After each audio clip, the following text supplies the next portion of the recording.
Hello there, and welcome to the Sleepless Scientist, a quiet place in the cosmos where your thoughts can unwind and knowledge becomes a soft lullaby for the night. Tonight's journey will take us into time itself, one of the strangest companions we live with every day. Have you ever wondered why time seems to slow when you're waiting, but vanish when you're happy? Or why the universe may not carry just one arrow of time, but many hidden rhythms unfolding at once? But before you settle in and get cozy, I'd love if you could take a moment to like this video and subscribe, only if these calm explorations feel right for you. And when you're ready, leave a comment to let me know where in the world you're listening from and what time it is right now. It's always such a joy to see all the places we gather from, each in our own little slice of time, like stars scattered across one sky. Now, feel free to dim the lights, let a soft hum keep you company, and let's gently begin our journey into time together. And if your mind begins to wander, that's perfectly fine. Time will carry us anyway, and we'll still be here. Time is something we all think we know, because it moves with us from morning alarms to evening yawns. You wake to the sound of a clock, you rush through hours filled with work or errands, and at night you find yourself wondering where the day went. But the deeper you look, the stranger time becomes. It is both ordinary and elusive, like trying to cup water in your hands only to feel it slip between your fingers. Think for a moment about how time feels in your own life. 10 minutes waiting for a kettle to boil can stretch like an eternity. You notice every bubble, every whisper of steam, and the seconds tick as if reluctant to move. But 10 minutes spent laughing with a friend can vanish before you realise it, like a page of a book that somehow turned itself without your permission. The clock says both were equal, yet your mind insists they were not. Children know this best. A summer afternoon in childhood feels vast, an endless field where days seem to spill into each other without hurry. Hours expand as if the world itself were pausing to let you explore. But adulthood shrinks those same hours until summer itself becomes a brief flash. One moment you're buying ice cream, and the next you're looking at fallen leaves. Somehow the same months compress, the same days tighten, and you find yourself asking, where did the time go? This strangeness is not only about memory, it is about the way we humans live between two versions of time. One that ticks on our watches, measured in neat increments of seconds and minutes, and another that exists only inside us, woven by attention, emotion, and experience. The clock on your wall has never heard of boredom, never felt a moment of joy pass too quickly, never sighed in impatience. It simply ticks. But inside your mind, time is elastic, bending like soft clay, expanding and contracting as moods and moments demand. And this is just the beginning of the mystery. Because when scientists step in to ask what time really is, whether it is an object, a dimension, or just a useful illusion, the answers grow even more slippery. Physics once believed time to be absolute, a universal rhythm flowing evenly everywhere, like a great cosmic clock against which all events could be measured. That was Newton's gift. The comfort of imagining a steady river of time carrying apples, planets, and cannonballs alike. But Einstein would later bend that river into something curved, relative, and profoundly strange. And deeper still, quantum physics whispers that perhaps time doesn't exist at the most fundamental level at all. But before we race too quickly into equations and paradoxes, let's pause with the familiar. Because to question time is not to leap away from daily life. It is to look more closely at the life you already live. Think of the alarm clock beside your bed. It is both comforting and cruel. It tells you when to wake, when to hurry, when to leave, and when to rest. Yet behind that simple ticking lies a history of sundials and water clocks, of monks ringing bells in towers, of pendulums swinging with astonishing precision. Our desire to trap time, to measure it, to hold it steady, has been with us for thousands of years. Perhaps it is our way of fighting against its slipperiness, our way of pretending that something so fleeting can be pinned down. Imagine too the small ways you notice time's passage. A plant by your window stretches toward the light over weeks, though you only see it if you pause long enough. A loaf of bread cools, its warmth fading into the air. A candle burns lower, its wax puddling, each second written in melted lines. None of these need clocks to tell their story. They are changes, unfolding one after another, and it is change, not numbers, that makes time visible. And yet, if you remove change, what would remain? If nothing altered, if no leaves fell, if no breath was taken, if no word was spoken, would there still be time? Or would it vanish, leaving only a silent stage with no play to fill it? This question haunted philosophers long before physicists took it up, and it will haunt us through this quiet journey tonight. So perhaps time is not the simple thing we imagine. Perhaps it is not a line, nor even a river, but something our minds stitch together out of memory and expectation, out of clocks and calendars, out of the gentle rhythm of heartbeats and footsteps. Tonight, we will explore all of this. Time as philosopher's puzzle, as Einstein's curve, as quantum ghost, as entropy's arrow, and as the intimate rhythm that governs our dreams. But before all of that, let yourself rest here, in this very moment, listening. Because however slippery, however strange, however illusory time begins for you right now, in the sound of this sentence, in the breath between words, in the pause where silence stretches. This is time as you know it, unfolding, disappearing, becoming memory as soon as it is noticed. And this is where our journey begins. When we say the word time, what exactly do we mean? It seems obvious at first. Time is the ticking of the clock on your wall, the turning of the calendar pages, the arrival of birthdays, holidays, and seasons. Time is the reason we celebrate New Year's Eve, the reason we grow older, the reason morning follows night. And yet, once you try to define it more precisely, time slips through your fingers, as elusive as smoke curling in the air. Take a moment to notice the difference between the time outside you and the time inside you. The outside kind is measured, divided into hours, minutes, and seconds. It is the time of schedules, alarms, train departures, and kitchen timers. This is the time that allows strangers across the globe to coordinate a phone call, or satellites to guide ships across oceans.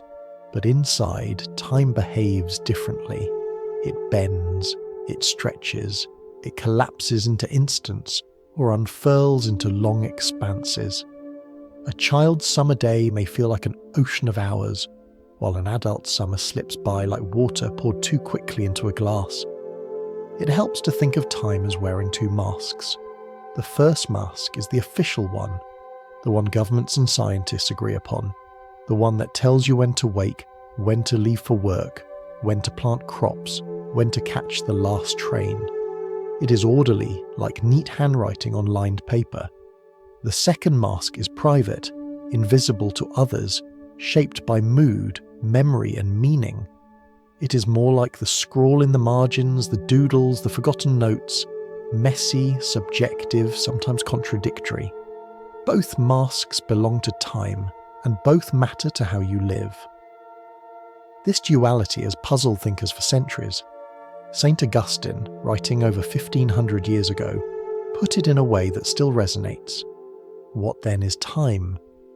If no one asks me, I know. If I wish to explain it, I do not know.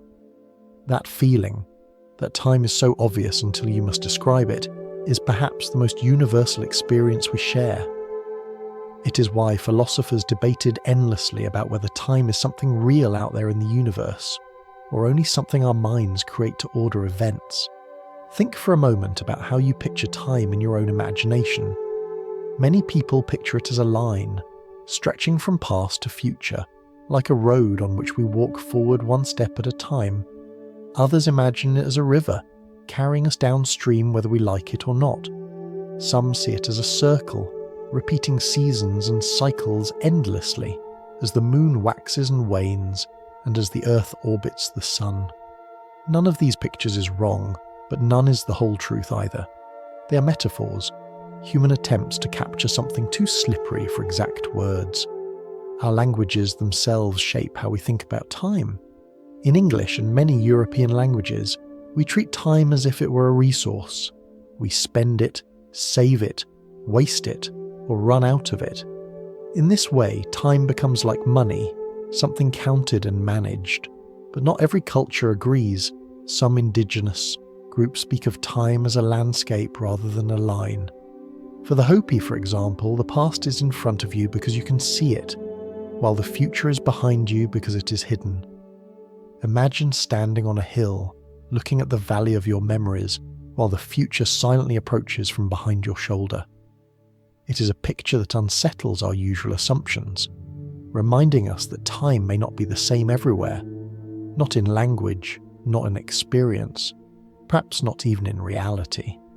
And yet, for all this variety, there is something that seems common to us all. Time gives order to change. Without time, there would still be events, leaves falling, stars exploding, babies being born, but they would not feel like a sequence. They would be scattered snapshots, a deck of cards shuffled without order. Time is what places one card after another, turning chaos into story. The world is not just a collection of happenings, it is a sequence, a rhythm, and time is the name we give to that rhythm. But does that mean time exists in the same way as the chair you're sitting on, or the tea in your cup? Or is it more like music, real when it is played, yet vanishing when the notes stop? Some scientists suspect that time is not a fundamental building block of reality, not a particle or a force, but rather a pattern that emerges from change. In this view, time is like the melody that arises from individual notes. The notes, the events, are real enough. The melody, time, comes from how they're arranged. Imagine holding a photo album. Each picture shows a moment, a birthday party, a graduation, a walk through autumn leaves. Each image is complete in itself. But when you flip through them one after another, a story seems to appear. That story is what we call time. The photographs alone are just still frames. The sense of flow comes from the way your mind moves through them. Perhaps the universe is like that, a collection of nows, and what we call time is the experience of moving from one page to the next. As you let these thoughts settle, notice again the ticking of your own inner clock. Maybe it's the slow rhythm of your breathing, maybe the steady thump of your heart, maybe only the gentle awareness that moments are passing as you listen to these words. This is your personal time, unique to you, braided together by your senses and your memory. Meanwhile, somewhere far above, atomic clocks in satellites orbit the Earth, counting seconds with such precision that they keep global navigation running. Their time is impersonal, universal, and exact. Between these two clocks, the one in your chest and the one in the sky, lies the full mystery of what time means. So when we ask, what is time? We're not asking a single question. We're asking many at once. Is time the tick of a clock? Is it the memory of a child's long summer? Is it the sequence that makes a story out of random events? Or is it all of these, stitched together in ways we barely grasp? For now, it may be enough to say, time is both outside us and inside us, both rigid and fluid, both objective and subjective, and in that contradiction lies its wonder. As we move forward tonight, we'll see how philosophers challenged the reality of time, how physicists bent it with relativity, how entropy gives it direction, and how the mind weaves it into a story. But before we reach black holes, quantum loops, and multiverse bubbles, let's pause and notice the simplest truth. You are here, in this moment, listening. A moment that is already dissolving into memory even as you hear it. A moment that will never return except in thought. This is what we mean by time, and it is already slipping past quietly, inevitably, as we continue our journey. Long before satellites ticked with atomic precision, before Einstein drew curves through the fabric of spacetime, people were already puzzled by the nature of time. The question of what time really is has lingered in philosophy for thousands of years, like a shadow that lengthens and shifts but never entirely disappears. If you pause for a moment and think about it, you may realise that your sense of time is something you carry everywhere. You feel it when waiting for bread to rise in the oven, when watching children grow taller, or when recalling the faces of friends from long ago. Yet when philosophers sat down to ask, what is time truly? They found that every answer dissolved into new questions. One of the earliest voices to put this mystery into words was St. Augustine, writing in the 4th century. He famously said, "What then is time? If no one asks me, I know. If I wish to explain it, I do not know." His honesty is disarming, because it still rings true today. Time is obvious when we are living it, but elusive when we try to define it.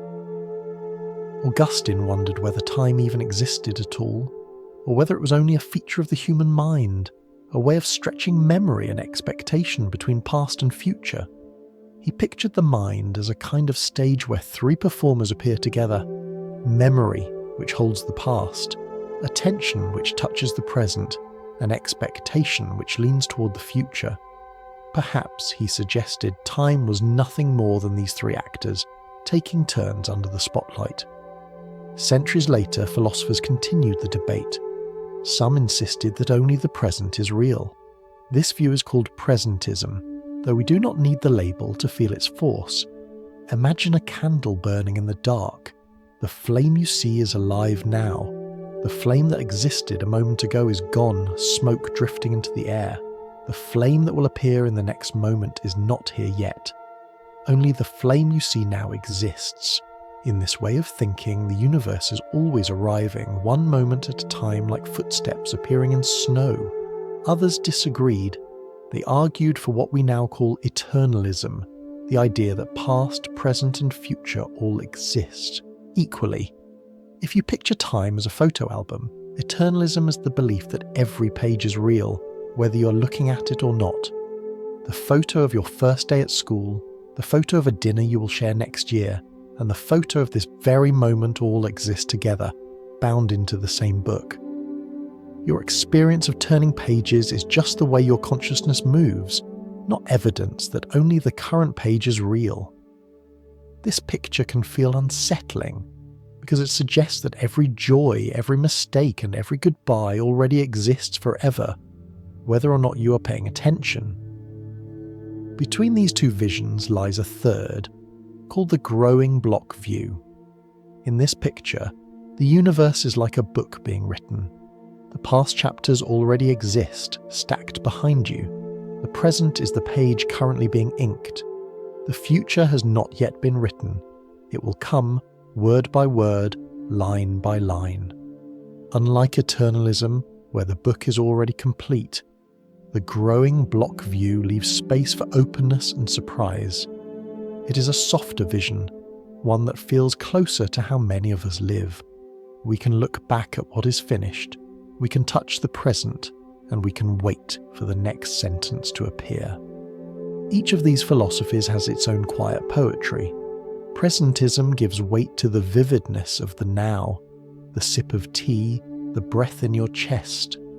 Eternalism offers a sense of cosmic permanence, where no moment is ever truly lost.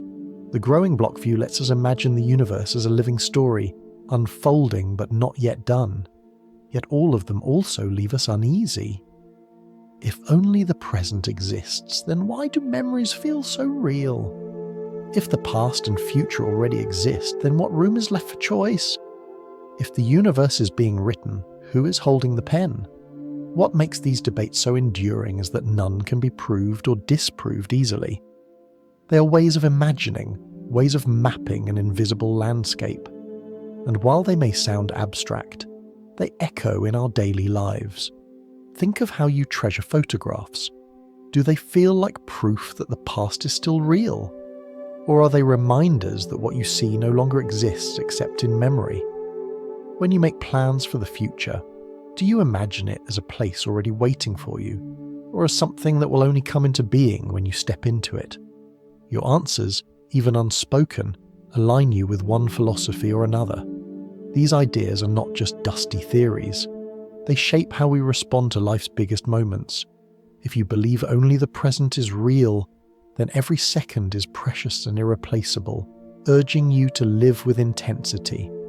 If you believe all moments already exist, then perhaps nothing is ever truly gone, and loss is softened by the thought that somewhere in the grand album of the universe, the page of that moment is still there. If you believe in the growing block, then your choices matter deeply, because you are helping to write the next line of the book. Of course, none of these pictures may be exactly right. They are metaphors, ways of catching something too vast and slippery in human words. Still, the fact that we keep returning to them shows how central the mystery of time is to our being. We cannot live without time, yet we cannot fully grasp it. We mark our days with calendars and clocks, but beneath those marks lies an endless question. As you sit here now, listening, you may feel the pull of each philosophy. The words you are hearing are the present, vivid and alive. The sentence you heard a minute ago is gone, except in your memory. The sentence that is about to arrive is still hidden. Presentism would say only this exact moment exists. Eternalism would say that all three, the past sentence, the present one, and the next, already exist together, and you are simply moving through them. The growing block would say the past is recorded, the present is happening, and the next line has not yet been written. Which feels most true to you? Perhaps like Augustine, you know until you try to explain, and then you do not know. This uncertainty, far from being frustrating, can be a kind of comfort. It reminds us that time is not fixed, not fully locked, but open to wonder. And perhaps in this openness we can rest. For tonight it is enough to let the questions float without answers, like lanterns drifting on a quiet river. When we think about time, it is easy to assume that everyone, everywhere, must picture it the way we do. We imagine time as a line stretching forward, each moment following the next in steady sequence. We imagine clocks on walls ticking in circles, marking 12 hours and then repeating again and again. We imagine calendars divided into months, weeks, days, with holidays and birthdays marked in little squares. This feels natural to us, but it is only one way of imagining time. Human beings, scattered across history and geography, have shaped many different clocks, some mechanical, some cultural, some made not of gears and numbers but of stories and seasons. Take the Western world, where many of us live by what might be called the industrial clock. Here, time is treated almost as a currency. We spend it, save it, waste it, or run out of it. It is divided into hours that can be sold for wages, into minutes that can be charged as billable units, into seconds that measure athletic victories. This way of imagining time, linear, measured, always moving forward, took hold strongly during the Industrial Revolution. Factories needed workers to arrive at the same hour, trains needed schedules to avoid collisions, and businesses needed precise timing to coordinate across growing cities. Time became something you could count, something that could be printed on a timetable and pinned to a wall. But this is not the only way to live. Many indigenous cultures imagine time as cyclical, more like a circle than a line. For them, time is not a road you walk along, leaving the past behind and facing the future. Ahead, it is a wheel that turns, with seasons repeating, generations echoing each other, and events returning in patterns. In such a view, the harvest is not a once-and-done event, but a chapter in an endless rhythm. The planting will come again, the rains will come again, the celebrations will come again. Time is not running out, it is circling back. The Hopi people of North America offer one of the most striking examples. In their language, time is not divided the way English divides it into past, present, and future. Instead, they speak of things that are manifest, already visible and known, and things that are unmanifest, still hidden and unfolding. For them, the past is in front of you, because you can see it. It is laid out like a landscape already travelled. The future, by contrast, is behind you, because you cannot see it. It approaches unseen, like someone walking softly up from behind. Imagine standing on a hill. The valley in front of you is filled with the memories of your life, spread wide and visible. But the horizon behind your shoulder hides what has not yet arrived. This picture unsettles the Western mind, but it carries its own quiet poetry. Other cultures tie time closely to natural cycles. In traditional Chinese thought, time is seen as part of a great harmony, moving in repeating rhythms of yin and yang, night and day, growth and rest. In many African cultures, time is event-based rather than clock-based. A gathering begins when people arrive, not when the clock strikes. Time is marked by the unfolding of social life, when the market opens, when the cows return from pasture, when the rains come. In such a system, waiting for someone is not a waste, because the rhythm is shared. Life flows at the pace of events, not the pace of machines. Even within our own daily lives, traces of these different clocks remain. You might measure your morning by minutes on a phone screen, but your body also measures it by the rising of the sun, the growl of hunger, the quieting of dreams. Your inner rhythm is not perfectly aligned with your alarm. Circadian cycles move at their own pace, reminding you that time is not only a human invention, but a biological one as well. When we compare these cultural visions, we see that time is not as universal as we might think. Of course, the Earth turns once every 24 hours no matter where you live, and the moon waxes and wanes on its steady schedule. But what those rhythms mean, how we divide and describe them, how we weave them into our lives, that is shaped by culture, by language, by imagination. The very words we use carry assumptions. English encourages us to look forward to the future, to put the past behind us. But in Aymara, a language of the Andes, the metaphors are reversed. The past is in front where it can be seen, and the future is behind, hidden from sight. Language quietly guides thought, and thought quietly guides how we feel about time itself. This diversity is not just interesting trivia. It suggests something profound. Time, at least as we live it, is not purely a natural fact, but also a cultural construction. The tick of a second may be the same everywhere, but the meaning of a second is not. A farmer waiting for rain, a monk ringing a bell, a factory worker punching a card, a child watching clouds drift. Each experiences time differently, because each lives inside a different rhythm. And yet, across all these differences, there is a shared human need to mark time, to make sense of change.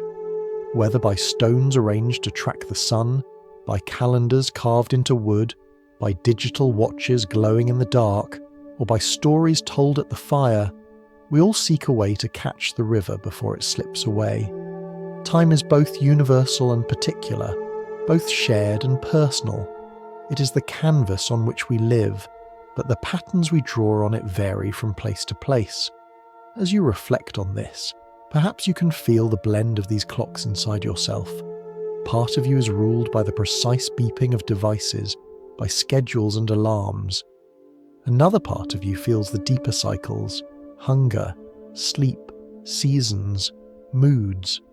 Another part still listens for rhythms passed down by culture, whether linear, circular, or event-based. All of these layers overlap, like different melodies in the same piece of music, and from their harmony, or their tension, arises your personal sense of time. So when you next hear a clock strike the hour, pause for a moment. Ask yourself, is time really moving forward like the hand on that dial? Or is it circling, or unfolding, or sneaking up from behind? Perhaps the answer depends on which cultural clock you choose to listen to. When you imagine the world as Isaac Newton saw it, picture a grand stage vast and silent, stretching endlessly in every direction. Upon that stage, the stars hang like lanterns, planets swing in their orbits, apples fall from trees, and cannonballs arc through the air. All these motions are different, some slow, some swift, some curved, some straight. But they unfold against the same backdrop, a steady rhythm that never falters. That rhythm, Newton believed, was time. It was not created by things happening, it was there regardless. Like the stage beneath the actor's feet, time provided the setting within which every action took place. This picture, known as absolute time, was simple, elegant, and, for centuries, astonishingly effective. Newton described it as flowing equably, without regard to anything external, meaning that time itself moved at a constant pace everywhere in the universe, no matter what else was going on. If two identical clocks were placed in different cities, or on opposite ends of the Earth, they would march together in perfect harmony. The hours they counted belonged not only to London or Florence or Beijing, but to the cosmos itself. In Newton's world, there was a universal clock, unseen but reliable, ticking for all creation, and it worked. His equations, built on this steady river of time, explained why apples fall straight to the ground, why the moon does not crash into the Earth, and why planets trace elegant ellipses around the sun. For the first time in human history, the same laws described both falling fruit and the motion of the heavens. The everyday and the cosmic were united under one framework, and time was the glue that held it together. Think of the relief this must have brought to people of his era. Before Newton, explanations of the cosmos often mixed science with myth, or placed the heavens under separate rules than the Earth. But Newton's clock-like universe suggested that the world was rational, predictable, and governed by mathematics. The steady march of time gave a kind of reassurance. If you knew the laws and the starting conditions, you could predict the future path of a planet or a pendulum as surely as you could predict the shadow cast by a sundial. It was a universe of order, a cosmic mechanism wound by a divine hand and left to tick with dependable precision. Everyday life seemed to confirm this picture. Drop a ball today or tomorrow, it falls the same way. Measure the swing of a pendulum at noon or at midnight, and the rhythm is unchanged. A ship sailing across calm waters could measure its speed and predict its course by the same laws that guided an apple falling from a branch. To live in Newton's universe was to feel the comfort of regularity, the kind of assurance you feel when listening to a clock that never skips a beat. Of course, Newton's idea was not merely philosophical, it was also practical. His framework allowed astronomers to predict eclipses with remarkable accuracy, sailors to navigate oceans with greater confidence, and engineers to design machines that harnessed the laws of motion. The Industrial Revolution that would later sweep across Europe was in many ways built upon this sense that the universe was a precise mechanism, obedient to the tick of an invisible clock. And yet, there were dissenters even then.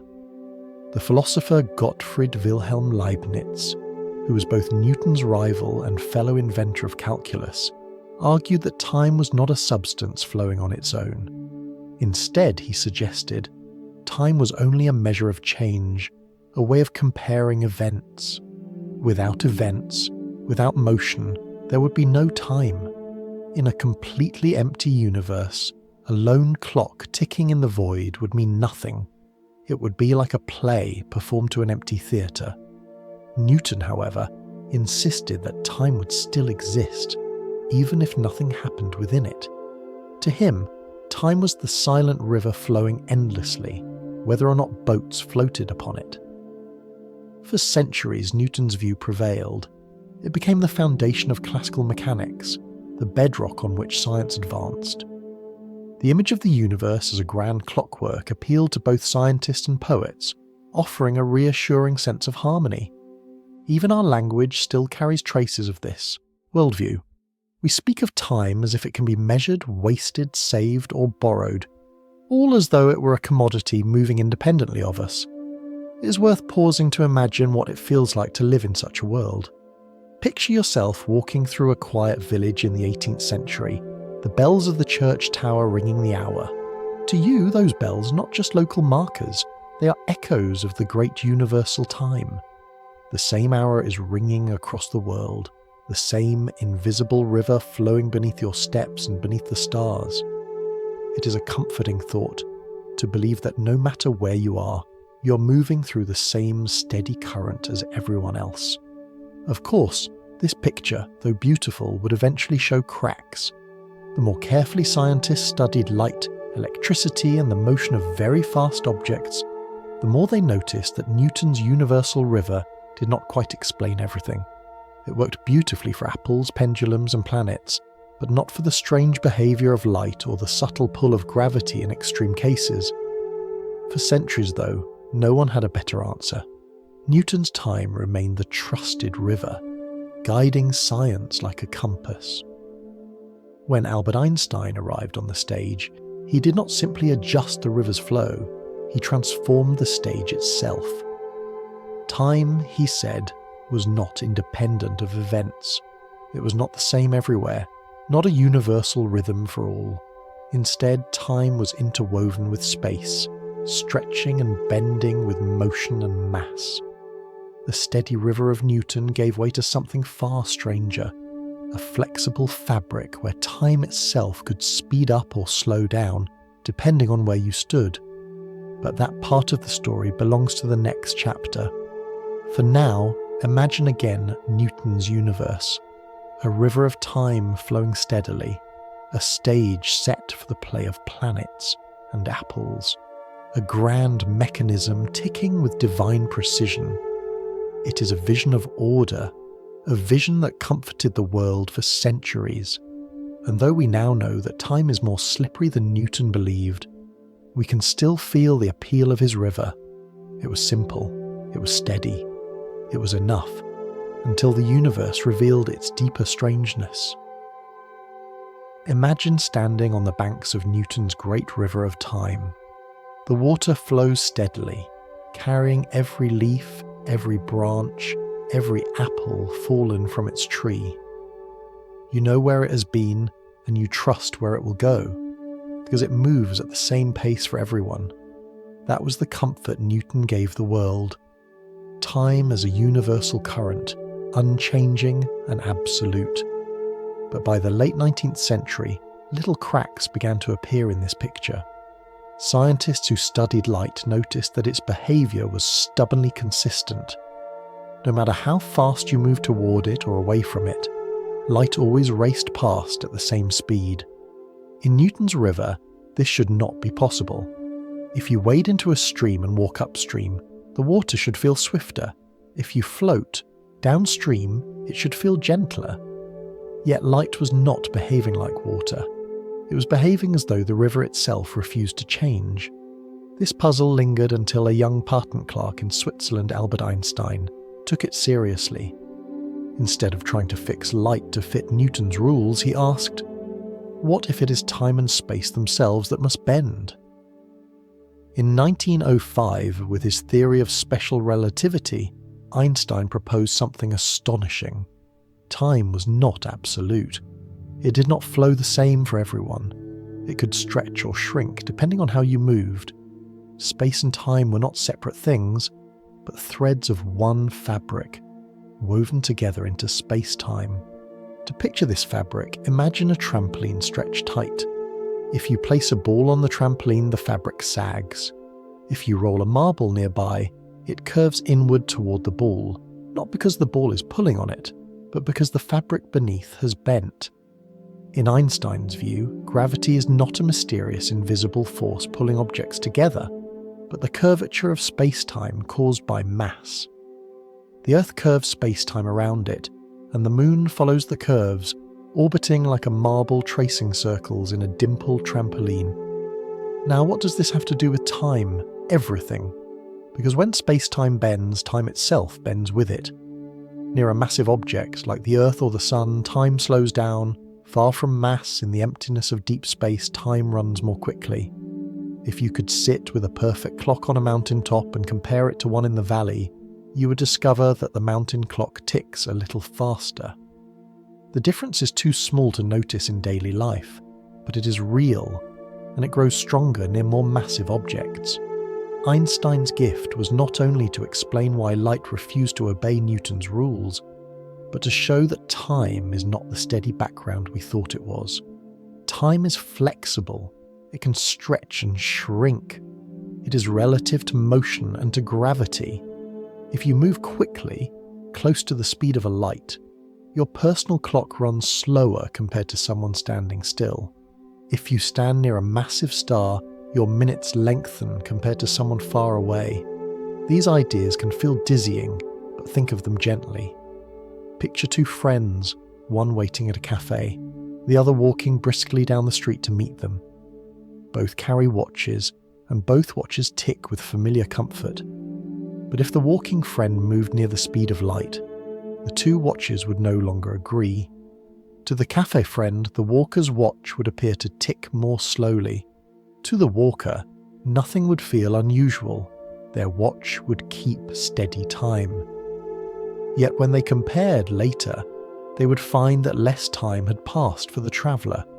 Each lived their own rhythm, and both were right. This is the heart of relativity. Time is not a single universal current. It is braided into the fabric of the universe, curving and stretching depending on perspective. Each observer carries their own clock, and those clocks may disagree, not because they malfunction, but because reality itself allows different flows. It is important to remember how radical this was. Newton's universe was a stage with steady lighting, where the play unfolded against an unchanging backdrop. Einstein's universe was no longer a stage at all. It was a living fabric, moving with the actors, reshaping itself as they danced. Time and space were not containers in which the universe lived. They were part of the performance, inseparable from motion and matter. And though it seemed abstract at first, Einstein's theory has been confirmed again and again. Experiments with precise atomic clocks, carried on airplanes or placed in high towers, show that time indeed ticks differently depending on speed and height. Satellites orbiting above us run on faster clocks than we do on the ground, because gravity's pull is weaker up there. Without adjusting for relativity, the GPS in your phone would be useless, placing you kilometers away from your true location. Einstein's strange vision of time is not just philosophy, it guides our morning walks to the cafe. It is almost humorous to realize that this profound shift came not from towering telescopes or enormous laboratories, but from a quiet rethinking. Einstein sat with the stubborn constancy of light and chose to trust it, even if it meant sacrificing the comfort of Newton's river. In doing so, he revealed a universe far stranger and more beautiful, where time is not an impartial metronome but a pliable rhythm, swelling and slowing with mass and motion. If Newton's gift was order and predictability, Einstein's gift was wonder. He showed us that the stage itself moves, that the backdrop is alive, and that time is not an absolute we march to, but a companion that changes depending on where we are and how we travel. It is unsettling, but it is also liberating. Because if time is not fixed, then reality is richer than we imagined. The universe is not a clockwork mechanism ticking away on a universal schedule. It is a fabric that holds us, bends with us, and carries us forward in ways we are only beginning to understand. As you breathe in this thought, notice your own sense of time right now. A minute listening may feel different from a minute waiting in silence, and yet the clock would count them equally. That small dissonance you know so well in daily life is written into the very fabric of the cosmos. Time is not the same for everyone, and in Einstein's gift we see why. It is one thing to be told that time bends and flows differently depending on speed and gravity, and quite another to believe it. For most of us, time feels too steady, too reliable to be anything but universal. Our watches tick, our phones update, church bells ring, and no one seems to fall out of step. But science lives on proof, not on feelings, and the 20th century became a stage for a series of experiments that revealed time's flexibility with startling clarity. Perhaps the most famous of these was carried out in 1971 by two scientists named Joseph Haffel and Richard Keating. Their idea was simple in design and revolutionary in consequence. Take atomic clocks, those marvels of precision that tick by counting the steady vibrations of cesium atoms, and put them on airplanes, fly them around the world, some eastward, some westward, and then bring them back to compare with identical clocks left safely on the ground. According to Einstein's theory, the clocks on the planes would not keep exactly the same time as the ones that stayed behind. Motion and gravity would make their rhythms diverge, and indeed, that is exactly what happened. When the travelling clocks returned, they showed tiny but measurable differences from their grounded siblings. A few billionths of a second may not sound like much, but to physicists it was a thunderclap of confirmation. Time really had ticked differently for the flying clocks. The effect was not an illusion of perception. It was written into the machinery of the universe. Another experiment, quieter but no less profound, had already taken place years earlier. In 1959, physicists Robert Pound and Glenn Rebka tested whether gravity could alter the frequency of light.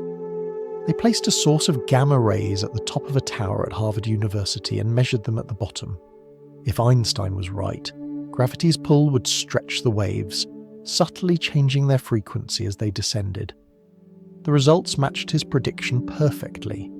It was a simple tower, not a black hole or a star, and yet even in that small difference in height, the bending of space-time revealed itself. These experiments may seem technical, but their consequences reach into your daily life in ways you may not realise. Every time you open a map on your phone or follow driving directions or watch a delivery truck inch across a digital screen, you are leaning on relativity. The satellites that make GPS possible orbit high above the Earth, where gravity is weaker and time ticks faster. If their onboard clocks were left to run freely, they would drift out of sync with clocks on the ground. Each day, the discrepancy would grow, adding up to kilometres of error. Imagine being told that your favourite cafe was 10 streets away from where it really was, or that the park you wanted to visit had shifted across town. Without Einstein's corrections, this would be our reality. Instead, engineers designed the GPS system to account for relativity. Satellite clocks are adjusted to tick slightly slower, so that from our perspective on Earth, they match our own rhythm. In effect, our daily navigation depends on the bending of time. The theory that once seemed abstract, the kind of thought experiment one might daydream about while looking at stars, now guides taxi drivers, hikers, and lost travellers in unfamiliar cities. There is something humbling about this. The bending of time is not just the concern of physicists in chalk-dusted classrooms or astronauts drifting near black holes. It is with you when you walk to a cafe, when you check your phone, when you wait for a bus. It is written into the technology that keeps our modern world humming. Relativity is not a distant curiosity. It is a silent companion woven into your everyday steps. Consider again the image of the airplane clocks, ticking differently as they circle the globe. You might picture them as tiny travellers themselves, each carrying a private rhythm, returning home with a slightly different story of the journey. Or think of the GPS satellites, their clocks marching to a quicker beat in the thinner gravity above us. It is as if the universe whispers to them, "Up here, time runs faster," and they oblige. Meanwhile, down here on Earth, our clocks keep their steadier, slower pace, unaware unless we look closely. These differences may be tiny in numbers, but they are vast in meaning. They tell us that Newton's steady river was never quite real, that the current of time changes with where you stand and how you move. They tell us that the fabric of the universe is more supple than we imagined, capable of stretching seconds into different lengths depending on the journey. It is tempting to think of these proofs as purely scientific, yet they carry a kind of poetry too. Imagine every person walking with their own private metronome, a clock that ticks uniquely, shaped by their motion and the gravity beneath their feet. Most of the time, the differences are too small to notice, but they are there, hidden in the folds of reality. Each life is its own rhythm, not perfectly synchronized, but dancing close enough that we can still meet, share, and understand one another. Einstein once said that the distinction between past, present, and future is only a stubbornly persistent illusion. The experiments of Huffer, Keating, Pound, and Rebke began to show why. Time is not a single thread woven for all. It is a tapestry of many threads, each bent and stretched in its own way, yet together forming the pattern we call reality. So the next time you check your phone for directions or glance at a watch before catching a train, pause for a moment. Remember that hidden inside those devices is the proof of relativity, the quiet bending of time itself. The universe is not ticking in unison. It is whispering in many voices, some quicker, some slower, all flowing together into the song we experience as the present. There is a story physicists love to tell, not because it is simple, but because it captures the strangeness of time in a way almost anyone can picture. It is called the twin paradox. Imagine two siblings, born on the same day, sharing the same birthday cake, blowing out the same number of candles each year. One day, one twin stays on Earth, while the other climbs into a spaceship built for near light speed travel. The traveller leaves with the promise of returning, waving goodbye as engines flare and the ship shrinks to a dot in the sky. For the Earthbound twin, days turn into weeks, weeks into months, months into years. Seasons pass, hair greys, faces wrinkle, birthdays are marked with new candles. The travelling twin, meanwhile, experiences time differently. On their clock, the journey is shorter. They age more slowly. When they return to Earth, stepping off the spacecraft with a smile, they are still young while their sibling has grown noticeably older. Two birthday cakes are placed side by side, one crowded with candles, one still half full of space, and the paradox becomes clear. Why does this happen?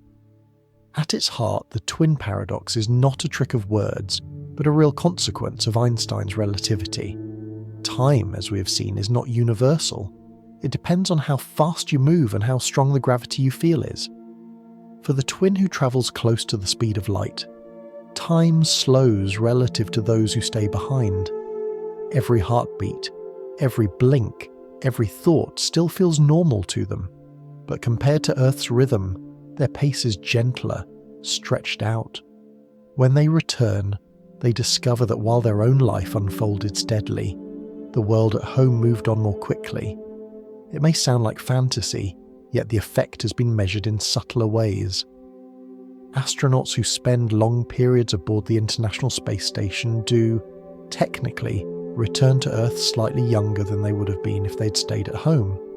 The difference is measured in fractions of a second, so small it passes unnoticed in their lives, but the principle is the same. The faster you move, the slower your personal time flows compared to those who remain still. The twin paradox simply magnifies this effect to make it undeniable. What makes the paradox so striking is how it collides with our everyday expectations. We are used to thinking of time as the same for everyone. If you and a friend arrange to meet at a cafe, you trust that both of your watches will agree on the hour. If you run to catch a bus, you don't expect to arrive younger than the people already sitting inside. Everyday life trains us to think of time as synchronized. The twin paradox reminds us that this synchronization is only an approximation, true at ordinary speeds but dissolving at extraordinary ones. To make this idea gentler, imagine yourself walking through rain with an umbrella. As long as you stroll slowly, the raindrops fall evenly, hitting umbrella and ground in a pattern that feels consistent. But if you sprint, the angle of the drops changes. They seem to come slanting toward you, and you reach places faster than the rain can fall. Time dilation is a bit like this. Motion alters the rhythm, and two observers no longer agree on how much has passed. The twin paradox is not a paradox in the sense of contradiction, but in the sense of wonder, a story that defies expectation yet rests on solid ground. Einstein himself described relativity as an attempt to make sense of light's unwavering speed, but the human stories it inspired were what made people lean closer. The thought of two siblings living different amounts of time simply because one moved faster was unsettling. It seemed to break something deep inside our intuition. Yet it also hinted at something profound, that the universe does not provide us with one absolute measure of existence.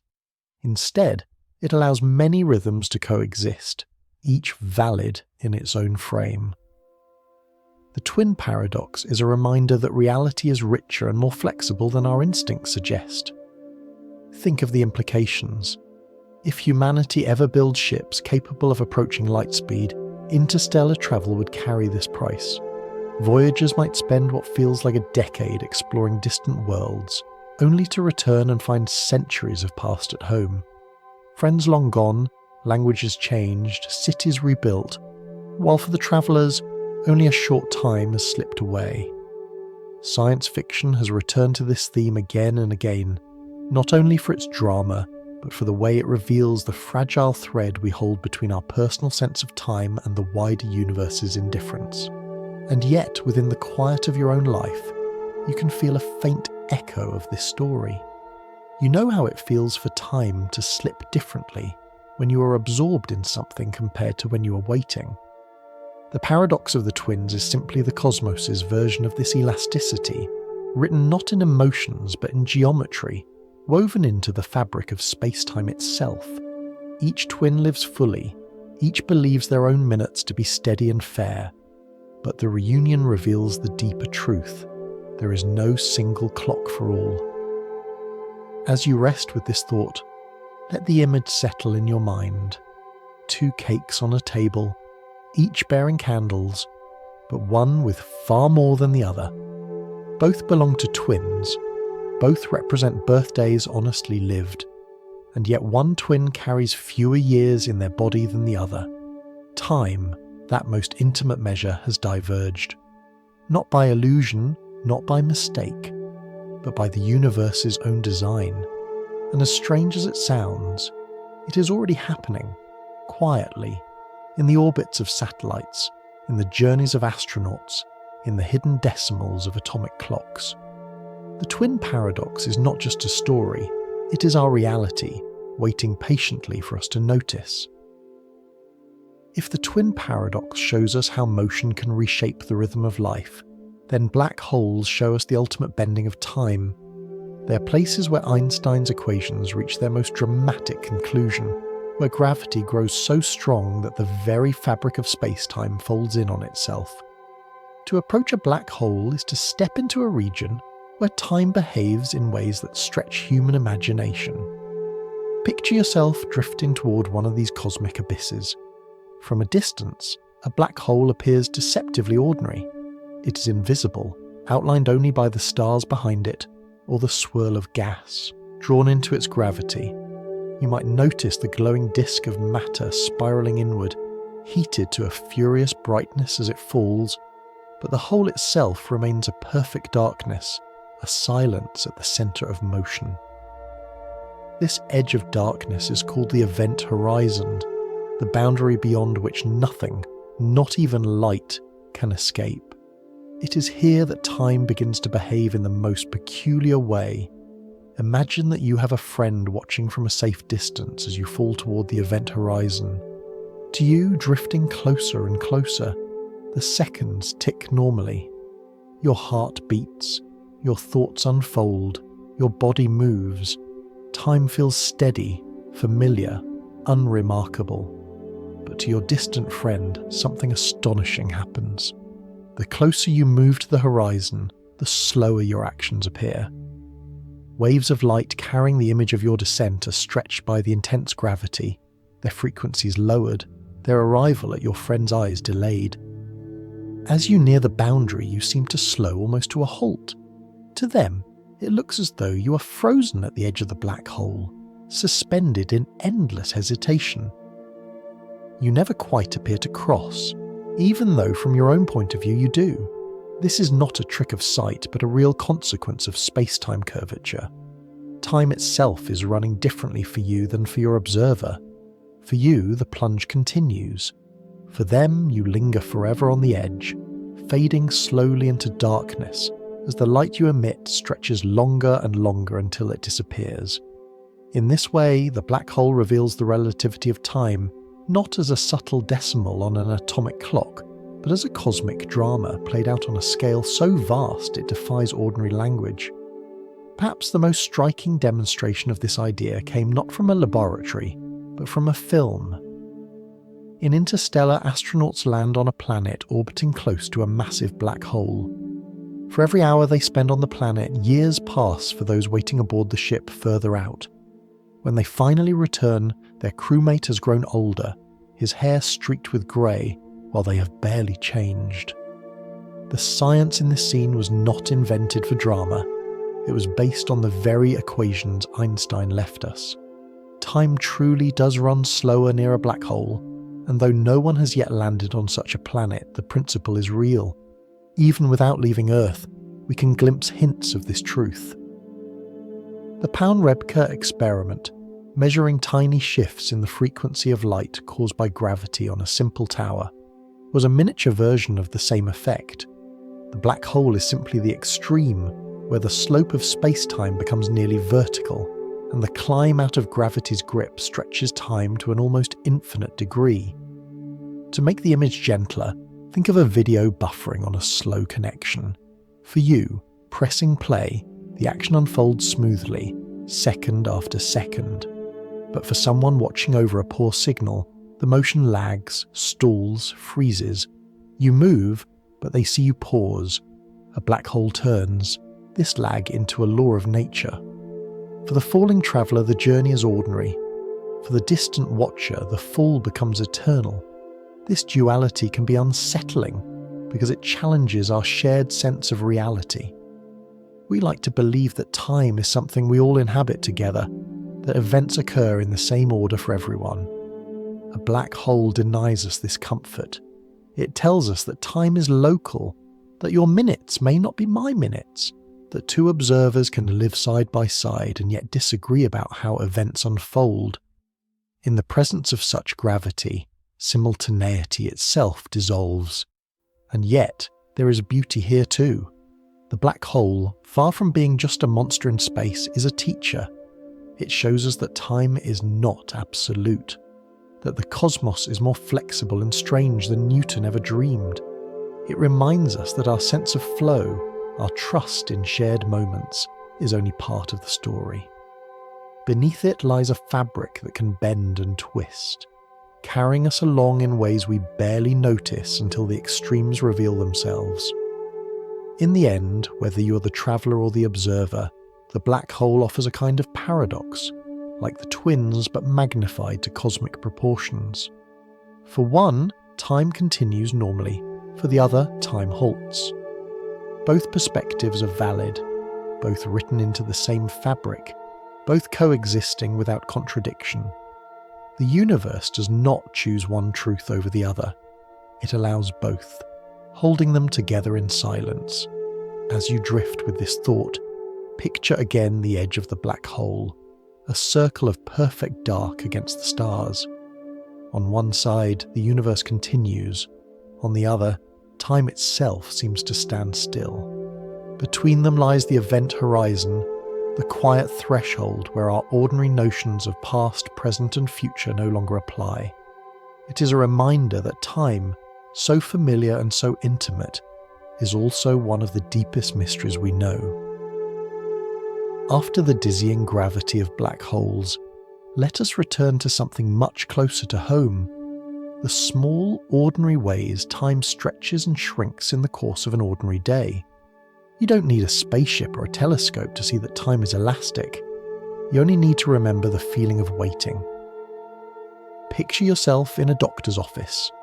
The walls are painted a shade of beige that seems designed to discourage thought.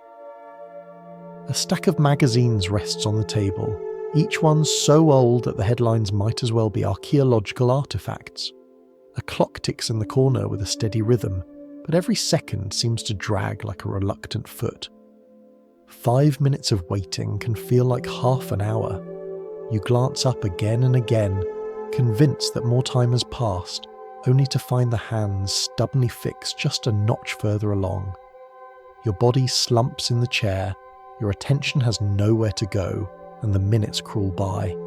Now compare that to an afternoon spent with a close friend. You fall into conversation, laughter spilling out, stories bouncing back and forth. Hours pass, unnoticed. When at last you check the time, you're startled to find that the day has slipped away. Your brain, fully absorbed, never bothered to mark the passing seconds. What felt like a short stretch was, in fact, the entire afternoon. This is the strange duality of time as we live it. The outer clock ticking steadily, and the inner clock bending according to our attention. Neuroscientists suggest that our brains keep time not with gears or springs, but with pulses of neural activity, bursts of signals that accumulate like beads on a string. When we are bored, those pulses are counted with painful clarity, each one standing out, making time seem heavy and slow. When we are engaged, the pulses are absorbed into the flow, unnoticed, blending together so that hours feel like minutes. The Hungarian psychologist Mihaly Csikszentmihalyi called this state of complete absorption flow. In flow, the sense of time recedes to the background. A painter working on a canvas, a musician lost in practice, a runner finding their rhythm, all describe the same experience. They forget to check the clock because the moment is so full that it feels complete in itself. In flow, you're not watching time, you are living it. The difference between boredom and flow is not the pace of the clock, but the richness of the experience. You have probably felt both extremes many times. Waiting in line at a supermarket while the customer ahead debates over coupons feels endless. But cooking a meal, measuring spices, stirring a sauce, watching bread rise, these minutes can disappear, folded into the pleasure of the task. Even a simple walk through a familiar neighbourhood can stretch or shrink, depending on whether you're walking alone with nothing to distract you, or with someone whose conversation keeps you engaged. There is something almost cosmic in this small fact. Einstein showed us that time bends under speed and gravity. Our daily lives show us that time bends under attention and meaning. Both are real. Both are measurable. One is written into spacetime itself, the other into the folds of our neural networks. The parallels remind us that our experience of reality is never just about physics, but also about perception. The universe does not hand us time as a fixed quantity. It hands us events and we stitch them together into rhythms. Consider too how emotion colours this stitching. Anxiety can stretch seconds into ages, every heartbeat amplified. Joy can compress hours into instants, the day gone before you want it to end. A child counting the minutes until school is over feels each one like a weight. A child playing outside feels the same minutes fly past like sparrows. We live not in the clock's time, but in time as filtered through mood and attention. Even our memories bear the imprint of this elasticity. Looking back on a long vacation filled with new sights and experiences, it may feel as though it lasted longer than the same number of days spent at home in routine. Novelty stretches memory, filling it with detail, while repetition compresses it. This is why childhood summers seemed endless, and why adult months can vanish without trace. Our brains compress familiar patterns into a blur, but savour novelty, storing more frames of the movie so that later it feels longer. It is worth pausing to notice this, because it offers a kind of gentle advice. If you want time to feel abundant, fill it with novelty, with small adventures, with moments of engagement. If you want time to pass swiftly, repeat familiar patterns, let your attention wander, let boredom take hold. Time is not only measured by clocks, it is sculpted by how you live it. And yet, even in this knowledge, there is comfort. When you are waiting, you know the minutes will eventually pass, however slow they feel. When you're in flow, you know that the clock is still ticking, even if you barely notice it. Both experiences are real, both part of the same day. The doctor's waiting room and the afternoon with a friend both occupy the same number of minutes on the clock, but they occupy very different spaces in memory. Time is not just length, it is texture. So as you listen now, perhaps you can feel your own inner clock. Maybe the minutes are passing softly, unnoticed, as you sink into the rhythm of these words. Or maybe you're aware of each sentence, each pause, counting them as carefully as a metronome. Either way, you are experiencing time not as the universe dictates, but as your mind shapes it. And in that shaping lies the quiet mystery. Time is not just what happens out there, it is what unfolds inside you. If you close your eyes and summon a memory of childhood, you might recall the feeling of summers that stretched like wide-open fields, too vast to see the far end. Days seemed endless, filled with games, discoveries, and slow afternoons that felt like entire lifetimes, folded into the space between waking and bedtime. Contrast that with adult summers, which seem to slip past like water in a glass tipped too quickly. One moment you're buying sunscreen, and the next you're pulling sweaters from the closet. The difference is not in the calendar. June and July contain the same number of days whether you're 7 or 47. The difference is in how memory and novelty stretch the fabric of subjective time.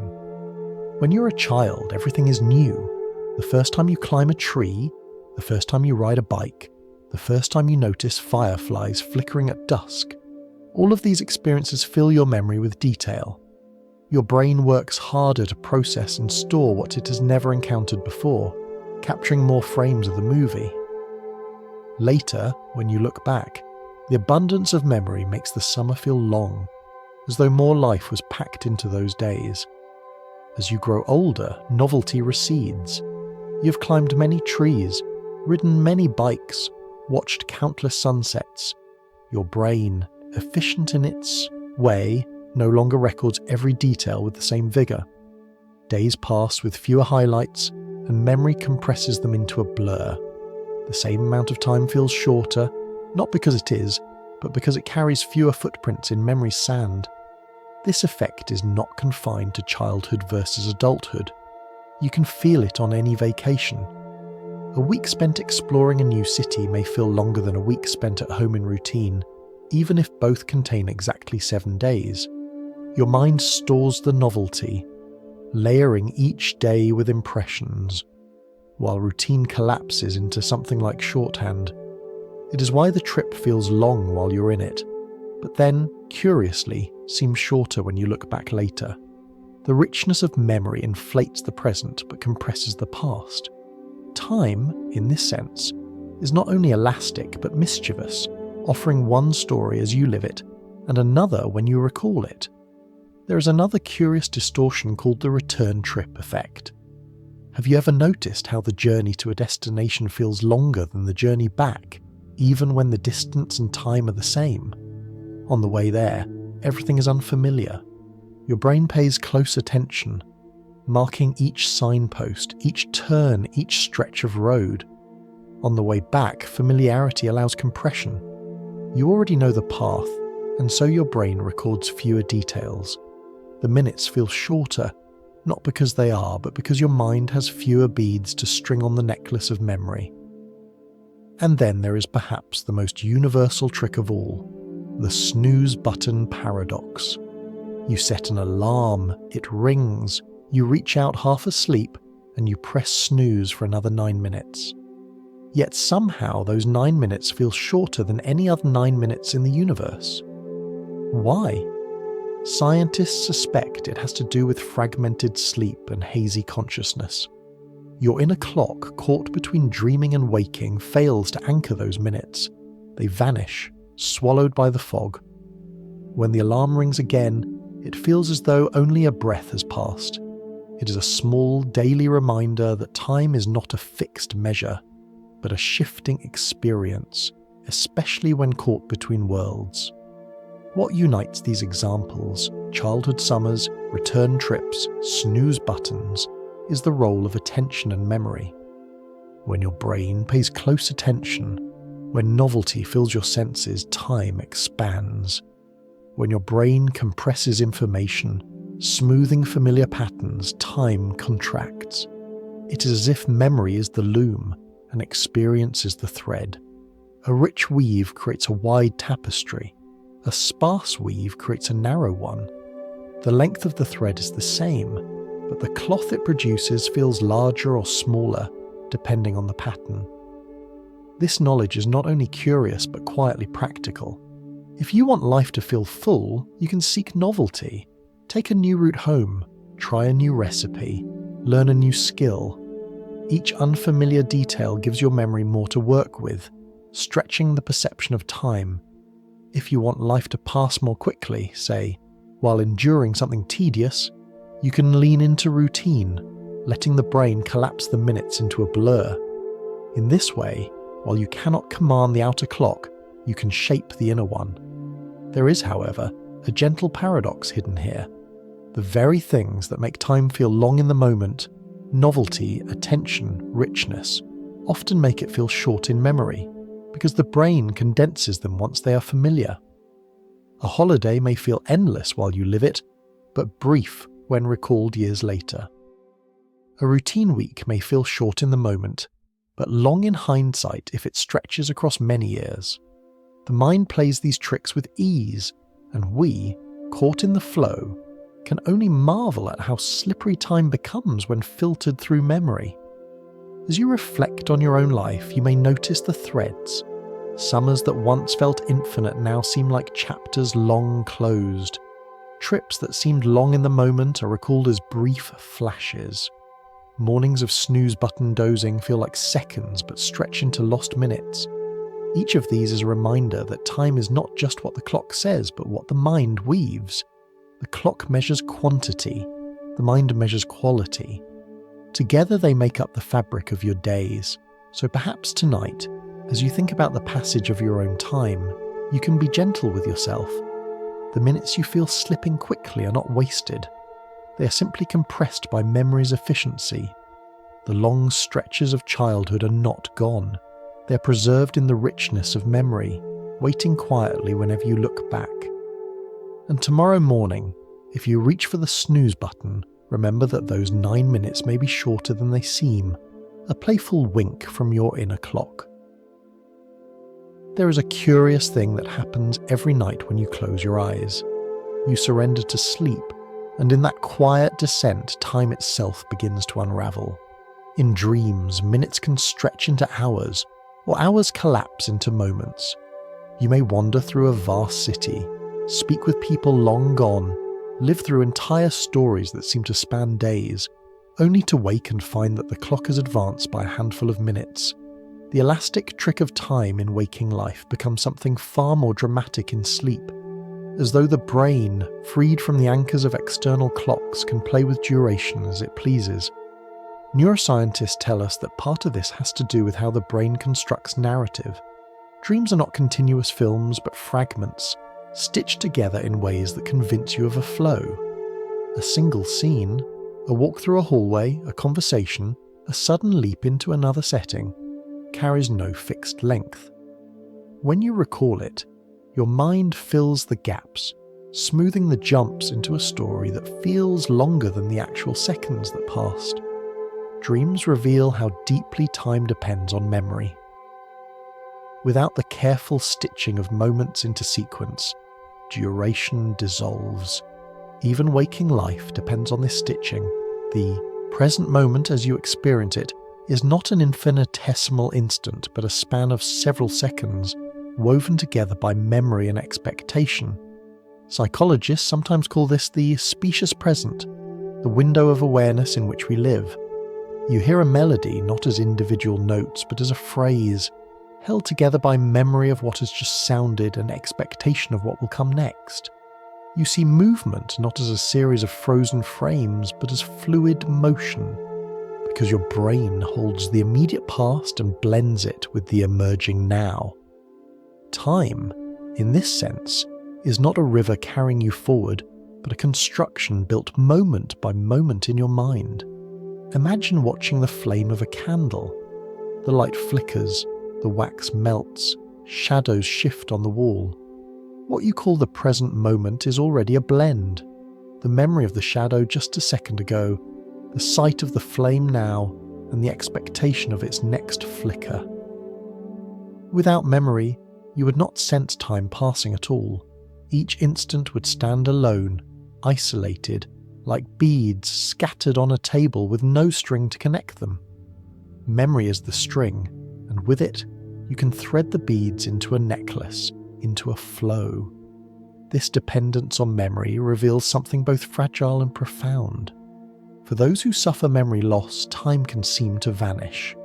Without the ability to recall what just happened, each moment arrives alone, unanchored to the past, uncertain of the future. Life becomes a series of isolated nows, like photographs shuffled without sequence. It is a reminder that the flow of time we take for granted is not a universal property, but an achievement of the brain, a construction built on fragile foundations of memory.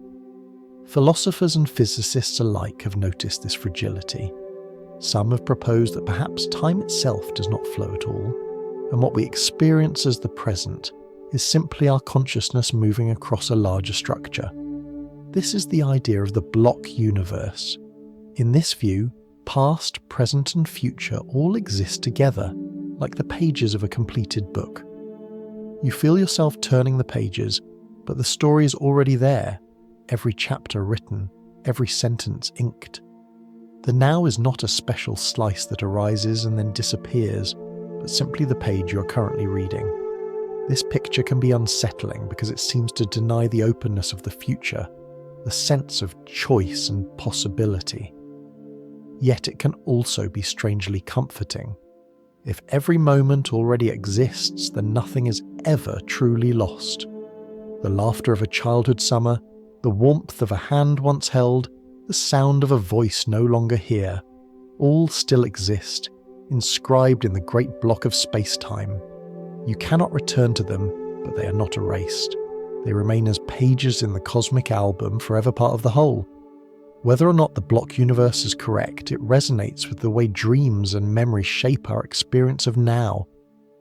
In a dream, you move from scene to scene, convinced of a flow that is really just stitched fragments. In waking life, you move from moment to moment, convinced of a flow that is really just memory and expectation blended together. In the block universe, the flow itself is an illusion, and all that exists are the moments stitched not by time, but by perspective. Consider this as you listen now. The words you hear are entering memory even as they are spoken. The word you just heard belongs to the past. The word you're hearing now belongs to the present. The word you're about to hear belongs to the future. Yet all three exist together on the page of this script, waiting patiently for your attention to arrive. You experience them in order, but the order is not the only truth. The whole already exists, so perhaps the now is not a moving dot sliding along a line, but a light sweeping across a landscape. The land is already there, past valleys, present hills, future mountains, but the light illuminates only one patch at a time. As you move, the illuminated patch shifts, and you call it the present. Memory lets you recall what was lit a moment ago, and expectation lets you imagine what will be lit next. Without those, you would see only the single circle of light, not the flow. Dreams remind us how easily that flow can be reshaped. Memory reminds us how essential it is, and the block universe reminds us that perhaps all of this is perspective, not reality. Whether time truly flows or whether flow is only in our minds, the now is what we live. It is both fragile and precious, stitched together by attention, memory, and imagination. And in the quiet of night, as you drift towards sleep, perhaps you can feel that stitching loosening, preparing to carry you once more into the strange elastic world of dreams, where time dissolves and then rebuilds again with the morning light. If you were to step into the mind of a physicist and look closely at the equations that describe the world, you might notice something strange. The mathematics that govern motion, light, and even the fundamental forces do not, for the most part, prefer forward or backward. They are time-symmetric. Run them in one direction, and the story makes sense.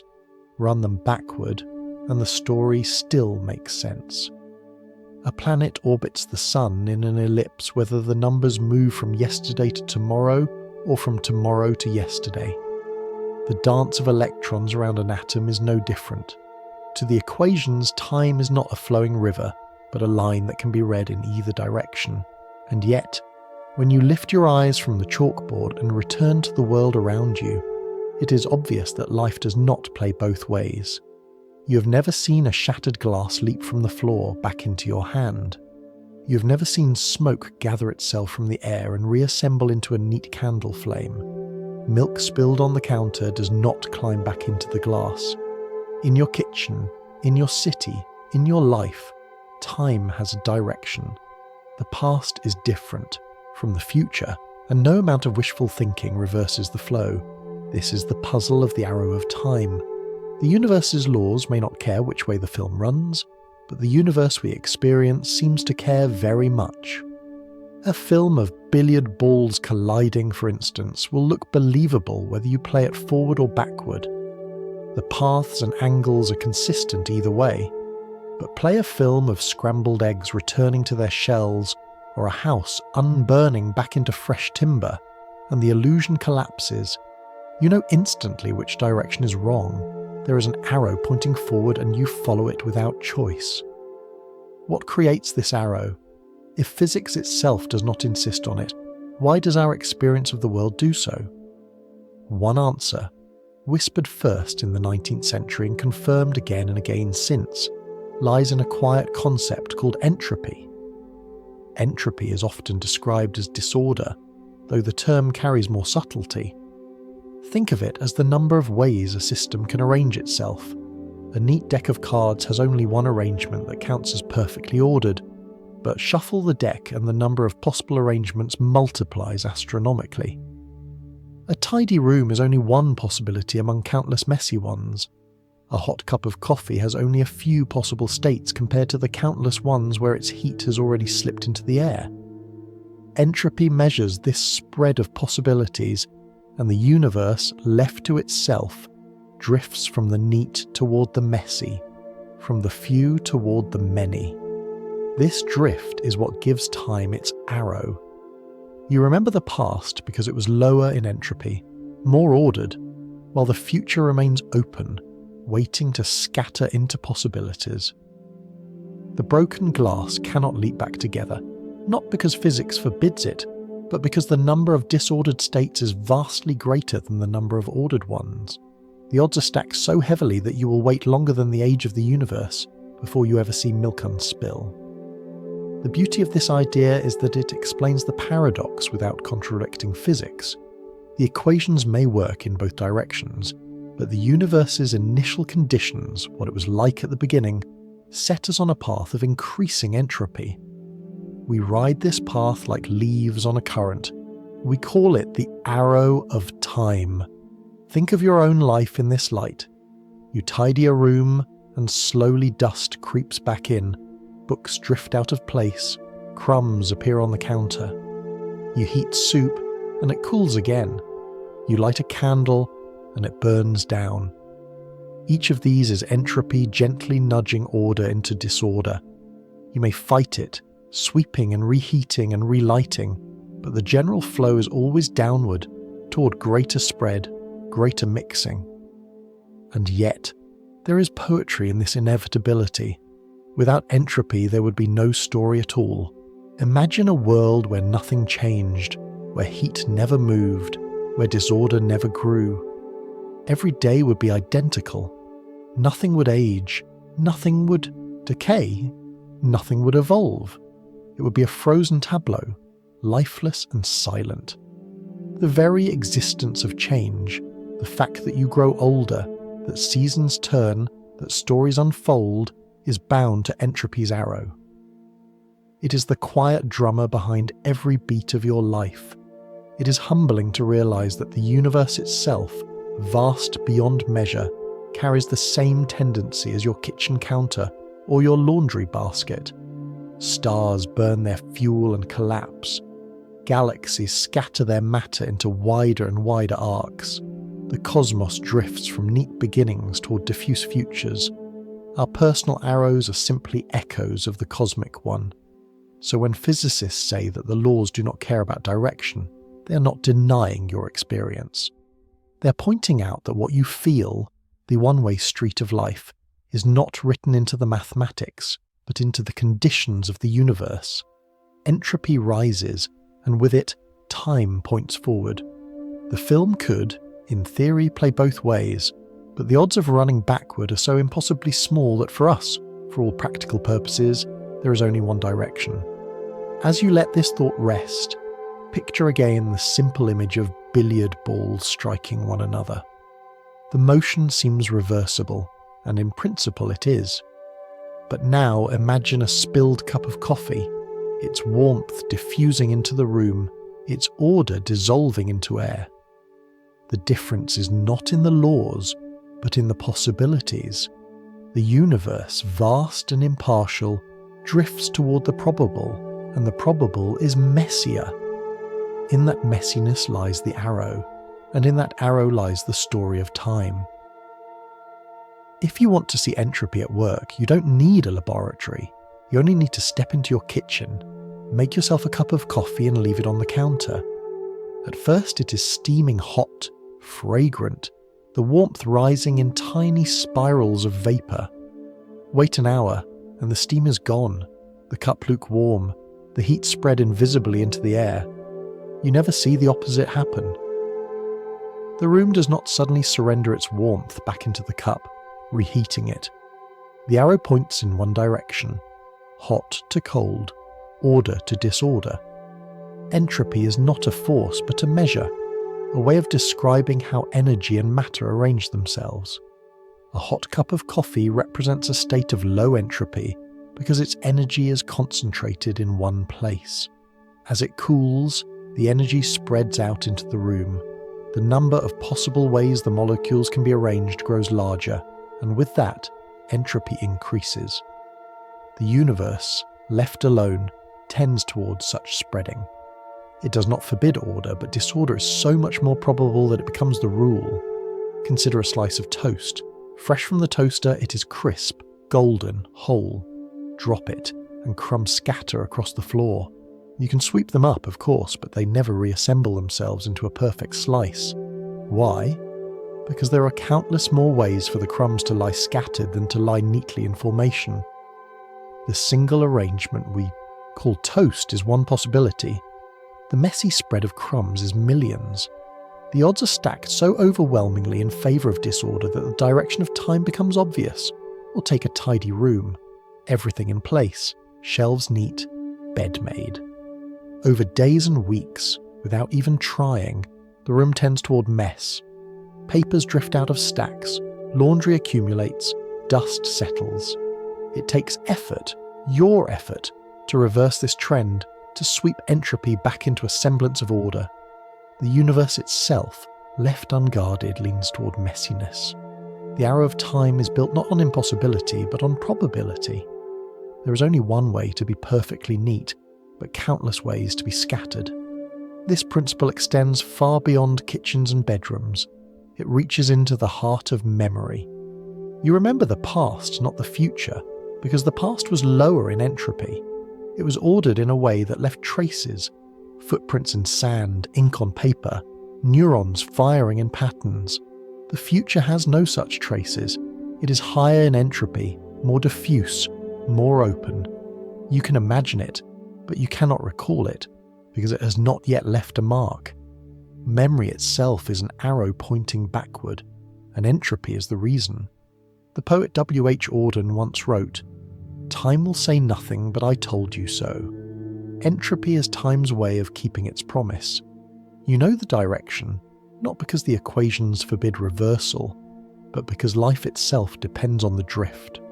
Stars burn and scatter their elements, allowing planets and people to exist. Forests grow, decay, and return their matter to the soil, making way for new growth. Your body takes in energy, burns it, and releases heat. Without entropy, none of this unfolding would make sense. The future would be no different from the past, and life itself would have no rhythm. It is easy to think of entropy as something negative, a creeping mess, a decay. But in truth, it is also the source of change, of stories, of motion. Imagine a universe without entropy, where everything remained in perfect balance. Nothing would cool or heat, nothing would mix or scatter. A world of stasis might sound peaceful, but it would also be lifeless.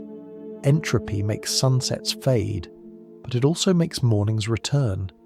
It scatters footprints on the beach, but it also makes waves that smooth the sand for new ones. The arrow of time is not only loss, but renewal. Even the stars above obey this arrow. They shine because nuclear fusion drives them out of equilibrium, burning fuel and radiating heat into the cold vastness. Over billions of years, they exhaust their stores, collapse or explode, scattering heavy elements into space. Those elements form planets, oceans, trees, and bodies. Your very bones are built from the ashes of stars scattered by entropy and gathered again into new order. The cycle is never perfect, always tilted toward greater spreading, yet within it lies the possibility of life. Entropy does not prevent order from arising, it makes it precious, temporary, a pause in the drift. Look again at the coffee cup. You might think of it as a symbol of inevitability, warmth slipping away no matter what you do. But you could also see it as a quiet teacher. It tells you that moments cannot be repeated, that change is not only constant but directional. It encourages you to savour what is hot before it cools, to notice the order while it lasts, to cherish the brief suspension of entropy in a fresh slice of toast before crumbs scatter.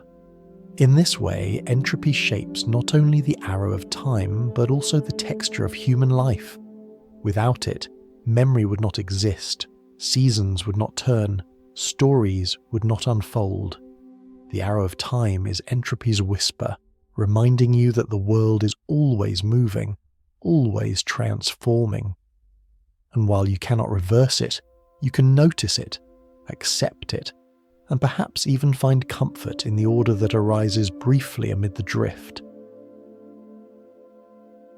We have spoken of entropy as the quiet drummer behind the arrow of time, the reason spilled milk does not leap back into its glass, the reason coffee cools instead of warming itself again.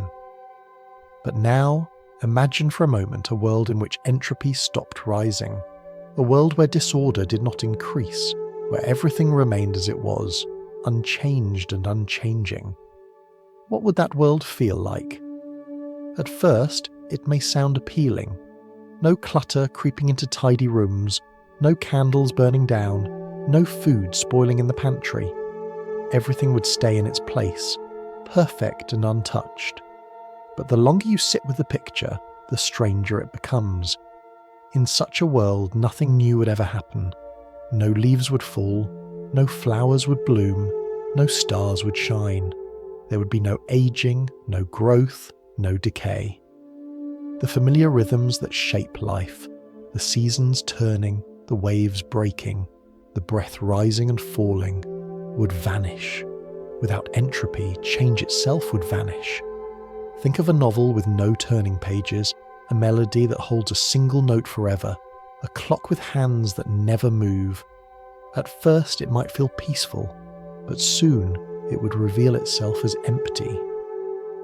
Life depends on the flow of energy, on differences between hot and cold, on the constant exchange that entropy drives. If entropy were paused, those differences would vanish. Everything would settle into a perfect stillness. The universe would freeze, not in temperature, but in story. This thought experiment helps us see why entropy is not just a nuisance, not just the creeping mess of crumbs or the fading warmth of coffee, but the very condition of time itself. If entropy didn't rise, there would be no way to tell yesterday from tomorrow. Events would still exist perhaps, but without sequence, without direction, without meaning. They would be isolated snapshots, like photographs shuffled in a pile. Time, as we know it, depends on the thread that entropy provides, stringing the photographs together in order. Without that thread, there is no arrow. Imagine again the glass of water left on a table. In our world, the water slowly warms or cools until it matches the room. In the imagined world, it would remain forever as it was, the molecules unmoving in their balance. The glass would sit for an eternity, no ice melting, no warmth spreading. Place a seed in soil, and it would never sprout. Light a fire, and it would never consume its fuel. The entire cosmos would resemble a frozen photograph, complete but lifeless. It is worth noticing that even beauty requires entropy. A sunset is the sky losing heat, scattering light into colours. Music is vibrations dying away into the air. A child's laughter is breath spent irretrievably into the world. Each moment of loveliness is tied to loss, to change, to entropy's flow.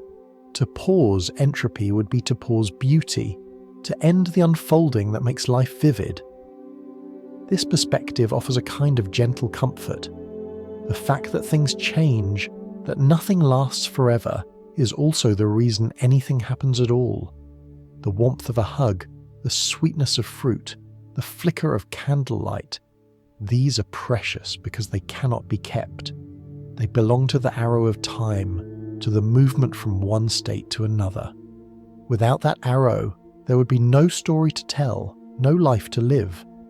Physicists sometimes describe the far future of the universe as heat death, a state in which entropy has reached its maximum, energy is evenly spread, and no change can occur. In that distant horizon, trillions of years from now, stars will have burned out, galaxies will have thinned into darkness, and everything will have reached equilibrium. It will be, in a sense, the ultimate pause of entropy, and with that pause, time itself, as a meaningful sequence, will fade away. Not because clocks will stop, but because nothing new will happen. Without change, there is no before and after, only sameness. But we are not there yet.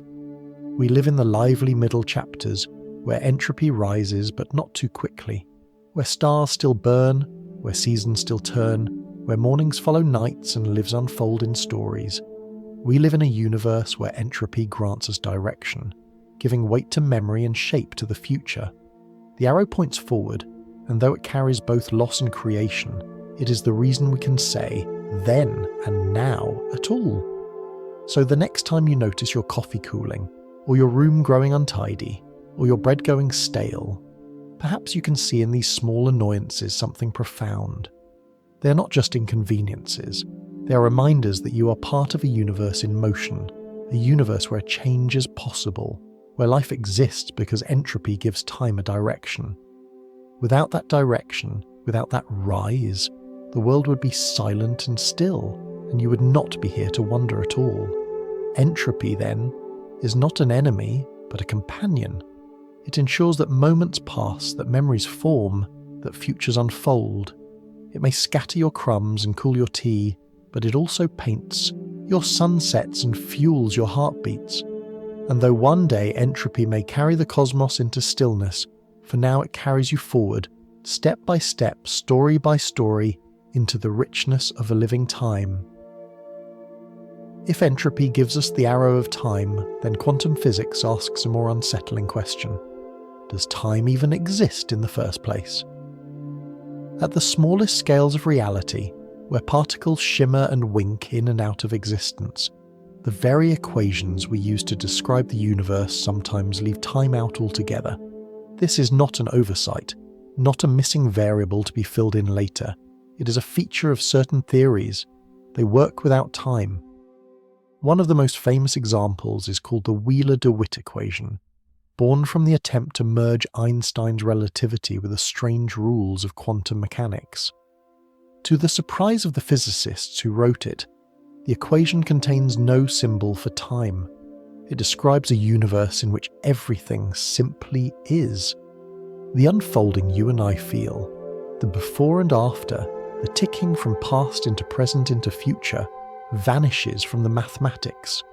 Reality becomes a static whole, a mosaic of states without any inherent flow.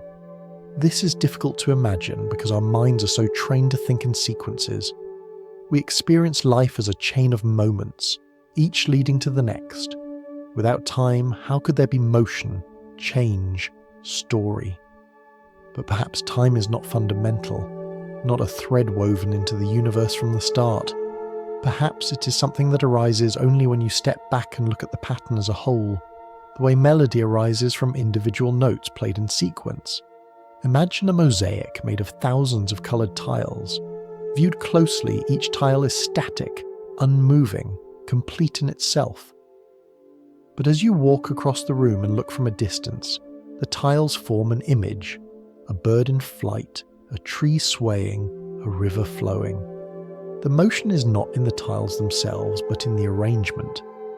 In the same way, the universe may be a collection of states, each timeless on its own, with the experience of flow emerging only when consciousness stitches them together. Some physicists describe this in terms of relations rather than ticks. Time may not be an independent stage on which events play out. Instead, it may be nothing more than the ordering of relationships. One atom compared to another, one star compared to another, one memory compared to another. The before and after are not absolute but relative, a kind of bookkeeping of change. Without things to compare, without differences to notice, there would be no sense of time at all. This view can be startling, but you already carry a glimpse of it in daily life. Think of waiting in a silent room with no clock, no phone, no window to the outside. After a while, you lose track of minutes. Time becomes hazy, uncertain. Only when something happens, a footstep in the hallway, a ray of sunlight shifting on the floor, do you feel time move again. It is not the seconds themselves you sense, but the relation between events. Without change, time fades. With change, time returns. If the Wheeler-DeWitt equation is right, then perhaps the universe is like that silent room, timeless at its core. Only when matter interacts, when events occur, when entropy creates difference, do we perceive a flow. Time may be less like a river and more like a story we tell ourselves, a way of organising snapshots into sequence. The snapshots exist. The order is ours. This idea also brings a curious comfort. If the universe is fundamentally timeless, then perhaps every moment is eternal. Your first step, your last breath, the laughter of friends, the glow of sunsets, all exist as part of the mosaic, not erased but forever present in the whole. The flow you feel is simply your consciousness moving through the pattern, illuminating one tile at a time. From this perspective, nothing is truly lost. The past does not vanish, the future does not wait, the present does not slip away. All are already part of the structure, complete and unchanging. And yet, we cannot escape the feeling of flow. We do not experience life as a static whole, but as a sequence. That is the paradox. The mathematics whispers of timelessness, but our hearts insist on movement. The solution may be that both are true in different ways. The universe may be timeless in its foundation, but time emerges when beings like us step into the picture, stitching relations into rhythm, memory into narrative, change into story. So next time you find yourself staring at a clock, waiting for minutes to pass, remember that those minutes may not exist in the way you think. The ticking is real, yes, but only as part of a larger pattern, a way of keeping track of change. Underneath, the universe may be silent, still, timeless. The flow you feel may be an emergent song, not a fundamental beat. When we look at the universe with the eyes of quantum physics, the smooth fabric of space-time begins to dissolve into something far stranger. What once seemed like a continuous cloth, flowing evenly beneath stars and planets, may in fact be woven from countless tiny threads.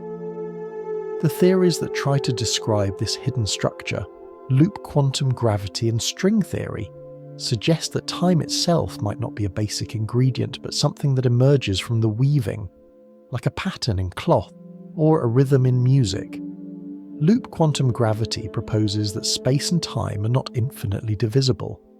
Instead of being a seamless fabric, space-time may be made of discrete loops, unimaginably small, stitched together into a network. Picture a tapestry so fine that from a distance it looks like a single sheet, but up close you can see the knots and threads. Each loop is a knot of geometry, a quantum of space. When woven together, they create the illusion of continuity. Time, in this vision, does not flow independently, but arises from the way. These loops interact and evolve. It is a humbling picture. You and I, sitting here with our sense of minutes and hours, may simply be creatures walking across a cosmic carpet, mistaking the pattern for a smooth floor. The loops beneath are invisible to us, but without them, there would be no floor at all. Time may not be ticking from one moment to the next. It may be the rhythm produced as loops shift, twist, and reconnect. String theory imagines something different but equally poetic. Instead of loops of geometry, it proposes that the fundamental building blocks of reality are tiny vibrating strings. Everything, particles, forces, even space and time, arises from the vibration of these strings. Imagine a violin string drawn across with a bow. Depending on how it vibrates, it produces different notes. In string theory, depending on how the fundamental strings vibrate, they produce different particles, different energies, even different dimensions. Where does time fit into this? It may be nothing more than the tempo of these vibrations, the emergent beat that arises when countless strings hum together, the music of the cosmos, written not in staff lines and notes but in vibrations smaller than anything we can see, creates the rhythm we call time. Both loop quantum gravity and string theory, though different in form, share a radical idea. Time is not fundamental. It is not the clock behind the stage but the pattern that emerges from the weaving or the music. Just as waves appear on the surface of the ocean even though they are not separate things from water, time appears on the surface of the universe even though it may not exist at the deepest level. These ideas are hard to test and physicists themselves debate them endlessly. But they carry a kind of quiet poetry that fits perfectly with the mystery of time. Think again of a loom. The weaver's shuttle moves back and forth, threads crossing, knots forming. From a pile of fibres a pattern emerges, a rug, a cloth, a tapestry.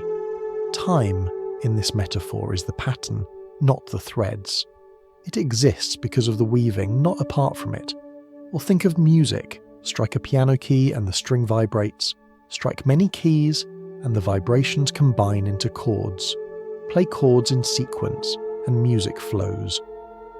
Time, in this metaphor, is not the keys, not the strings, not the vibrations, but the experience of melody unfolding. The music is real, yet it is not fundamental. It arises from something deeper. For you and me, sitting in the middle of this great performance, the difference may not matter in daily life. Our clocks still tick, our seasons still turn, our lives still carry us forward. But to know that beneath it all the fabric might be woven, or the music might be vibrating, adds a layer of wonder. It suggests that time is not given but made, not imposed but arising. And there is comfort in this too. If time is emergent, then perhaps our sense of flow, of stories unfolding, of memories leading into hopes, is part of the universe's creativity. It is not an illusion in the sense of being false, but an illusion in the sense of a rainbow, something that arises from deeper interactions, beautiful and real to those who see it, even if not fundamental in itself. Imagine walking through a quiet room where a loom sits waiting, threads stretched tight across its frame. In your mind, you can almost hear the hum of weaving, the whisper of fabric forming. Or imagine standing in a concert hall before the music begins, strings tuned and waiting, the silence holding its breath. Out of loops or strings, from weaving or vibration, time may emerge in just this way, an invisible loom at work, an inaudible orchestra preparing, giving rise to the rhythm that carries us forward. And so, as you breathe in and out, you may feel that rhythm too. Each breath is a loop in the weave, each heartbeat a vibration in the cosmic music. Time is not something imposed from outside, but something that arises with you as part of the pattern. And in that realization lies a quiet harmony. You are not separate from time's fabric. You are part of the weaving, part of the music, part of the great loom of the universe humming softly, endlessly in the background. The story of time often leads us backward, step by step, through history. You look at your own life, and memory carries you into childhood. You look at your family, and genealogy carries you into generations past. You look at the Earth, and geology carries you into the deep past of mountains forming, oceans rising, continents drifting. You look at the stars, and astronomy carries you back through the lifetimes of suns, through galaxies colliding, through the expanding universe itself. And then, if you keep following this path, you eventually arrive at a moment some 13.8 billion years ago, the Big Bang, the instant when the universe as we know it began. It is tempting to imagine the Big Bang as an explosion in space, like fireworks bursting against a night sky. But the truth is subtler and stranger. The Big Bang was not an explosion in space, it was the expansion of space. There was no empty stage on which the fireworks went off. Space itself was created in that moment, expanding rapidly, carrying matter and energy with it. And with space came time. The first second, the first tick of the universal clock, began not against a backdrop but as part of the event itself. This raises a question that feels almost impossible to hold in the mind. Did time itself have a beginning? If the Big Bang was the start of space and matter, was it also the start of time? And if so, what does it mean to ask what came before? If time itself began at the Big Bang, then before may be a word without meaning, like asking what lies north of the North Pole. The map has no such direction. For centuries, thinkers wrestled with this problem. Many were comfortable imagining an eternal universe, one that had always existed. It felt more natural than imagining a beginning, because a beginning invites the question of what came before. But with Einstein's relativity and the discovery that the universe is expanding, the evidence pointed toward a finite past, a first page. The cosmic background radiation, the faint afterglow of the Big Bang still humming across the sky, is like the opening note of a song that has not stopped playing since. To help make sense of this, picture the universe as a book. Each page is a moment in time filled with events, galaxies forming, stars burning, lives unfolding. You can flip backward through the pages, seeing earlier and earlier scenes, but eventually you reach the first page. It is not blank. It is filled with dense, hot beginnings. But there are no earlier pages, at least not in this book. The Big Bang is page 1. To ask what came before may be to ask for a page that simply is not in the binding. This can feel unsettling, because our lives are built on causes and effects. Everything has a before. You eat because you are hungry. You rest because you are tired. A tree grows because a seed was planted. But if time itself began with the Big Bang, then there was no before to serve as cause. The universe, in some sense, simply began with no time preceding it. And yet, some find beauty in this.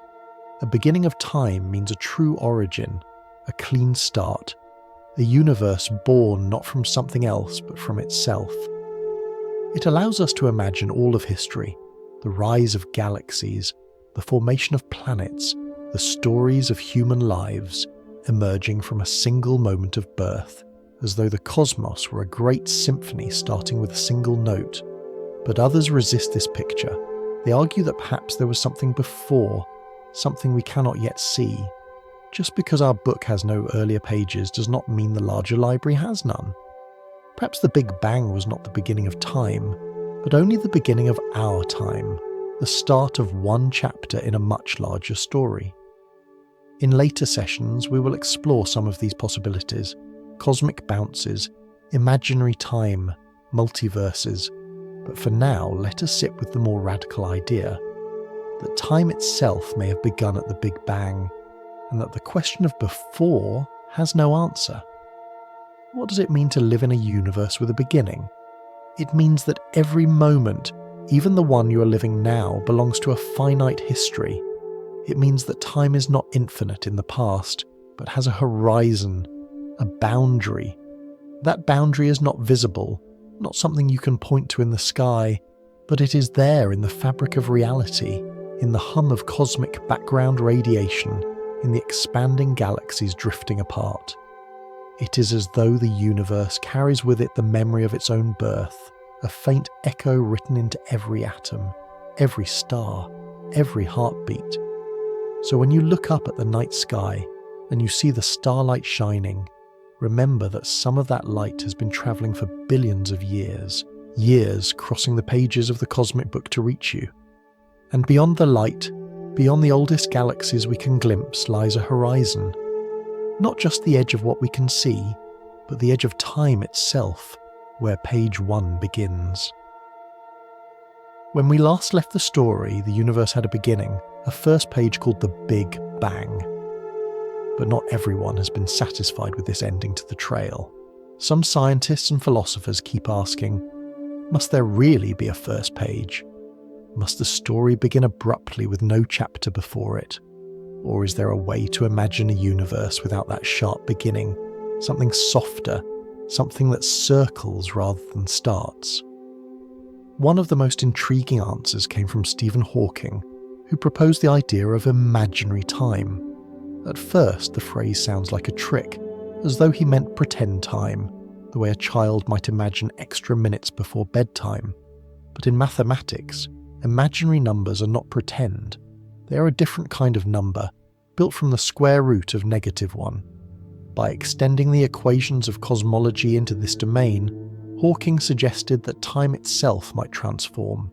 Near the beginning of the universe, where everything is hot and dense, time might behave like space, curving smoothly with no boundary, no edge, no before. To picture this, think of the surface of the Earth. If you start at the equator and walk north, the lines of longitude converge until you reach the North Pole. At that point, there is no more north. It is not that the Earth ends there, but that north ceases to make sense. Hawking suggested that time at the beginning of the universe might work the same way. As you move backward through cosmic history, time curves, until at the pole of the Big Bang, the concept of before no longer applies. There is no sharp edge, no boundary, only a smooth surface where the question of before melts away. This picture is comforting in its own way. It removes the jarring question of what came before time. Instead of a wall, there is a curve. Instead of a cliff, there is a horizon. Time, in imaginary form, may have no beginning, just as the Earth has no edge where the globe stops. It invites us to see the universe not as an explosion out of nothing, but as a continuous geometry, finite yet unbounded. Other scientists have imagined a different solution, one that pictures the universe as bouncing rather than beginning. In these models, the Big Bang was not the first expansion, but only the most recent. Before it, there was a big crunch, a collapse of an earlier cosmos. The universe shrank, condensed, and then bounced outward again, beginning a new expansion. The cycle may have repeated endlessly, like a cosmic breath. Inhale, exhale, collapse, expand. Each bounce would erase much of the detail of what came before, but the rhythm of contraction and expansion would continue without beginning or end. Bounce cosmology has a quiet beauty too. It imagines the universe not as a linear story with a single beginning, but as a circle of chapters, each one giving rise to the next. Stars may burn out, galaxies may collapse, entropy may rise, but eventually the universe folds back on itself, only to be reborn in another expansion. In this vision, there is no need to ask what came before. There is always another cycle, another breath, another dawn. Both imaginary time and bounce cosmology are speculative. We do not yet have the experiments to prove them, and perhaps we never will. But they serve as reminders that our questions about time are still open, that the beginning may not be as absolute as it seems. They soften the sharpness of the Big Bang, offering alternatives that are not so much answers as invitations to imagine. For you, listening in the quiet of the night, these ideas may feel abstract, but they also carry a kind of dreamlike poetry. Think of imaginary time as the curve of the horizon, gently closing the question of before. Think of bounce cosmology as the rhythm of breath, exhaling and inhaling forever. In both cases, the universe is not a line starting at a single point, but a shape, a cycle, a pattern. And within that pattern, our lives unfold, small ripples in a much greater rhythm. It is worth noticing that whether time had a beginning or whether it loops, your experience remains the same. You wake, you live your days, you drift to sleep, and the cycle repeats. The cosmic questions do not change the fact that your own time feels linear, one moment after another. But perhaps knowing that physicists imagine these larger possibilities adds a layer of wonder to the ordinary. The morning you wake into, the evening you drift through, may be part of a story that stretches not just billions of years, but endlessly, or a story with no first word at all. And if time itself curves or bounces, perhaps endings and beginnings are less final than they seem. The loss you feel may be softened by the thought that nothing is ever entirely gone, only folded into another pattern. The future you fear may be gentler when seen as part of a rhythm that has no true start or stop. In this way, speculative cosmology becomes less about answers and more about comfort, an assurance that the universe itself is stranger, softer, and perhaps kinder than a hard beginning out of nothing. So tonight, as you consider the question of beginnings, let your mind rest in these possibilities. Imagine time curving like the surface of the earth with no edge to fall from. Imagine time bouncing like a breath, endlessly repeating. Both are dreams, perhaps, but dreams with the power to soften the sharpness of beginnings, to make the mystery of time a little more bearable, a little more beautiful. If the Big Bang was our first page, and if bounce and imaginary time are alternative beginnings, then there is yet another possibility whispered in the corridors of modern physics, that our universe is not alone. Instead, it might be only one bubble in a vast cosmic foam, one chapter among many books, one melody among countless songs. In this vision, time itself may not be singular but plural, taking on different shapes and rhythms in different universes. The idea begins with inflation, the theory that in the earliest moments after the Big Bang, our universe expanded at an astonishing rate, doubling in size again and again in a fraction of a second. Inflation explains many puzzles: the evenness of the cosmic microwave background, the distribution of galaxies. But it also raises a question: why would inflation stop here? If the process is possible once, might it continue elsewhere, bubbling new universes into existence the way boiling water bubbles on a stove? Physicists call this eternal inflation. Imagine a vast sea of energy, constantly seething, with bubbles forming and expanding. Each bubble is a universe, with its own laws, its own constants, its own version of time. Some may have 3 dimensions of space like ours, others more, others fewer. Some may have time that flows forward as we know it, others may have time that loops, or perhaps no time at all in any sense we would recognise. Our universe is simply one bubble among this infinite foam, floating alongside others we can never reach. To picture this, think of a warm bath filled with foam. Each bubble reflects the light in its own way, some large, some small, some clinging to each other, some drifting apart. From within one bubble you cannot see the others, yet you know they exist, pressed against you, humming with their own fragile walls. In the same way, we cannot see beyond our cosmic horizon, yet mathematics suggests there may be other bubbles out there, expanding and drifting in the infinite. There is another vision of multiplicity too, one born not of inflation but of quantum mechanics. The many worlds interpretation proposes that every time a quantum event occurs, every time a particle takes one path instead of another, the universe splits. Both outcomes exist, not as possibilities but as realities, each in its own branch of the multiverse. If you flip a coin, in one world it lands heads, in another tails. If you take one job instead of another, in one world your life follows that path, in another it diverges. In this picture, the cosmos is a tree with endless branches, every decision a new fork, every possibility realized. Where does time fit into this? In the many worlds view, each branch carries its own timeline, its own sequence of events. The past is the trunk, but the future is a branching forest, with each path as real as the one you walk. Time becomes not a single arrow, but a garden of forking paths, each path unfolding its own story. You live only one, but all are written. These ideas are speculative, unproven, and perhaps unprovable, yet they carry a peculiar poetry. If there are countless universes, then perhaps time itself is not a single melody but a symphony, many themes playing at once, some harmonious, some discordant, some beyond our hearing. If many worlds exist, then your life is both singular and multiplied, one thread among a tapestry of countless others. For you, sitting here now, the practical consequences are none. You still live one timeline, one arrow, one present.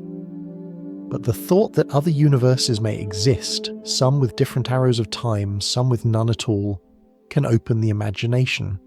It invites humility, reminding us that our version of reality may be only one possibility among many. And there is comfort too.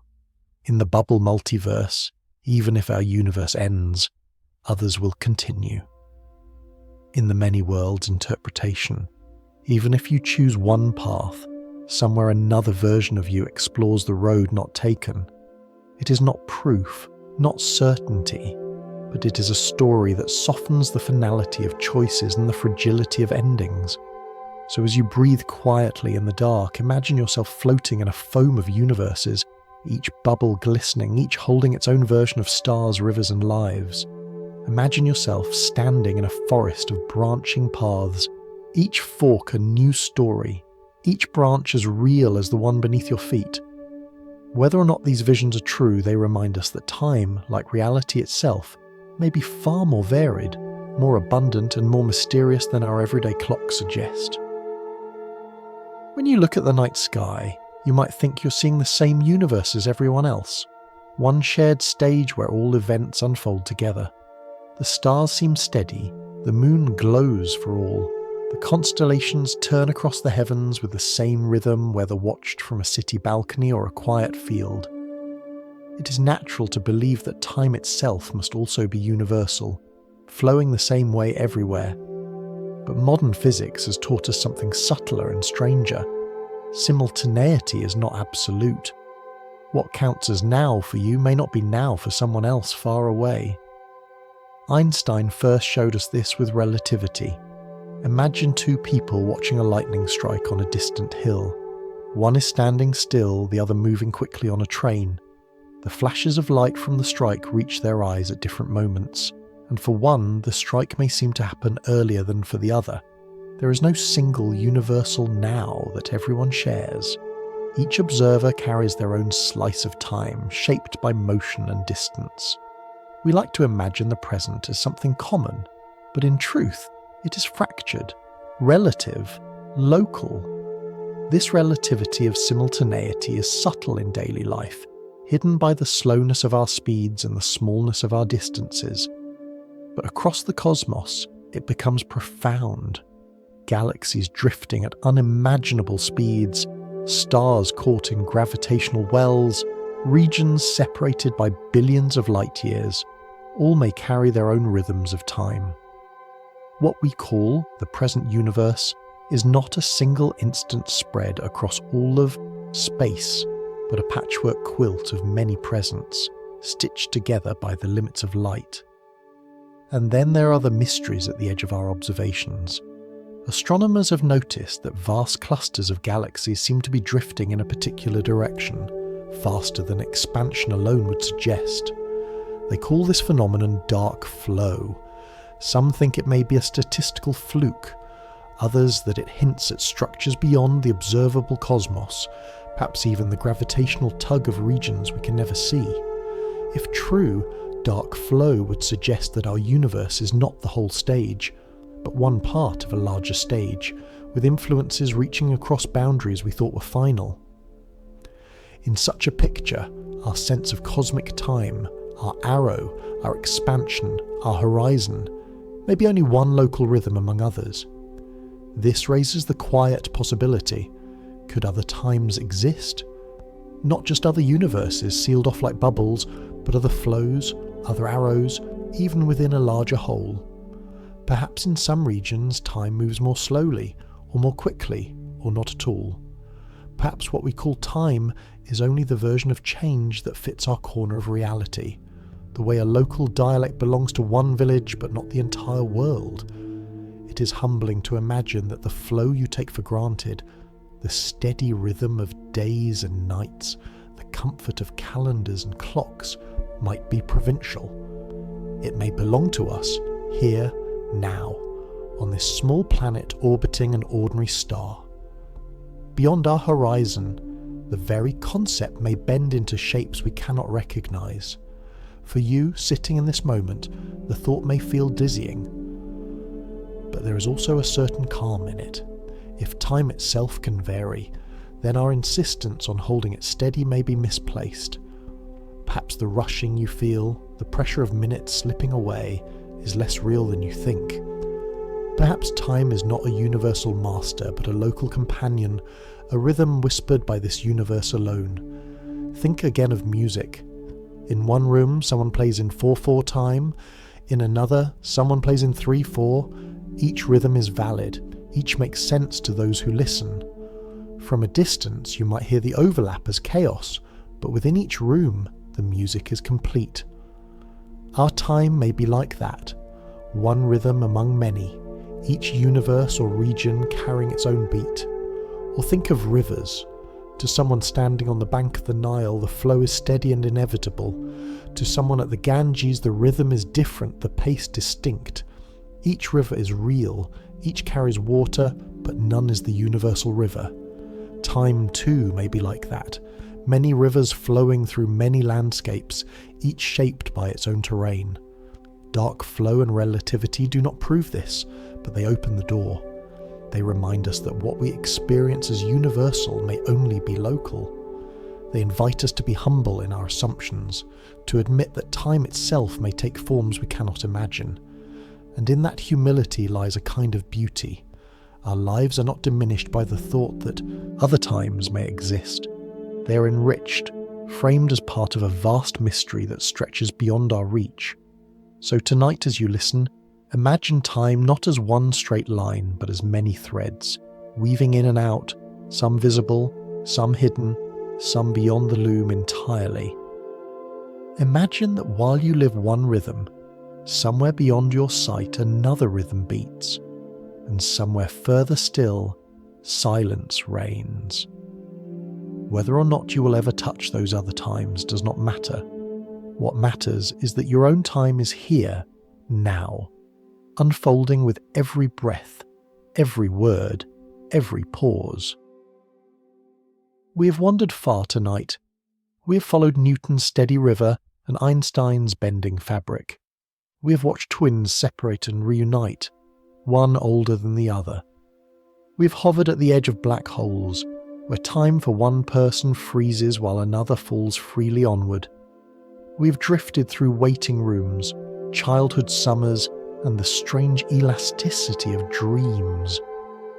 We have touched entropy's quiet hand, the possibility of timeless equations, the first page of the Big Bang, and the speculation of other universes with their own rhythms. Through it all, one question has whispered again and again: what is time? The philosopher and physicist Julian Barber offers one of the gentlest answers. He suggests that time does not exist at all, not as a flow, not as a universal clock. Instead, the universe is made of nows. Each now is complete, self-contained, like a photograph. Together they form an album, a collection of moments. We live as though we're moving from page to page, but perhaps the pages all exist at once. Past, present, and future are not erased or waiting. They're all already here, woven into the great album of reality. Picture that album for a moment. Each photograph is vivid, full, whole. A birthday party where candles flicker and laughter echoes. A quiet afternoon where sunlight stretches across a floor. A childhood summer where days seemed endless. A future morning you have not yet reached, waiting like a page you have not yet turned. All are there, side by side. You're not travelling a river. You're leafing through an album guided by the light of consciousness that illuminates one page at a time. This view does not erase your experience. It makes it precious. Each page you hold is complete, filled with details that need no before or after to be real. When you think of a loved one's lost, you can imagine that their moments are still there, preserved in the album, not gone but waiting. When you think of the future, you can imagine that it too already has its place, even if you have not yet opened to it. You do not need to know whether this is literally true to find comfort in it. The metaphor itself is gentle enough to hold. In this way, time becomes less a master and more a companion. It is not a force that drives you forward against your will. It is the way you move through the collection of moments, each page its own world. You cannot go backward, not in the way you might wish, but you can pause long enough to notice the richness of the page you're on. You can let memory remind you of earlier pages and imagination hint at later ones. But the true gift is the present page, the now you hold. Think, too, of how this aligns with the softer truths of life. You cannot keep your coffee hot forever, but you can savour its warmth while it lasts. You cannot keep a child from growing, but you can treasure the fleeting stage of their laughter and questions. You cannot hold on to every moment, but you can live them fully, knowing that each one becomes a photograph in the album, complete and indelible. Perhaps this is the ultimate lesson of our journey through the mystery of time, that it is not something you must conquer or fear. It is not slipping away as much as it is unfolding, offering page after page, each one enough in itself. You do not need to chase the future or mourn the past, because both are already part of the album. What matters is the grace with which you turn the page, the gentleness with which you live the now. And now, as night deepens and the day behind you becomes a memory, you can let time itself soften. You do not need to count the minutes until sleep. You do not need to hold on to the hours. Let them blur, let them dissolve. You're a thread in the great fabric of the universe, woven into the loom of space, stitched into the album of moments. The arrow of entropy, the curves of spacetime, the mosaics of quantum states. All of it has carried you here, to this quiet page. So rest now, little thread of the universe. The album will still be here when you wake. The fabric will still hum. The rhythms will still unfold. Time, whether it is illusion or reality, companion or construct, will still weave its patterns. But for tonight, you can let go of clocks and arrows, loops and strings. You can let the now hold you, like a gentle hand, like a soft blanket. Hello there, and thank you for wandering with me through the mystery of time. That is where tonight's journey closes. and now may sleep find you gently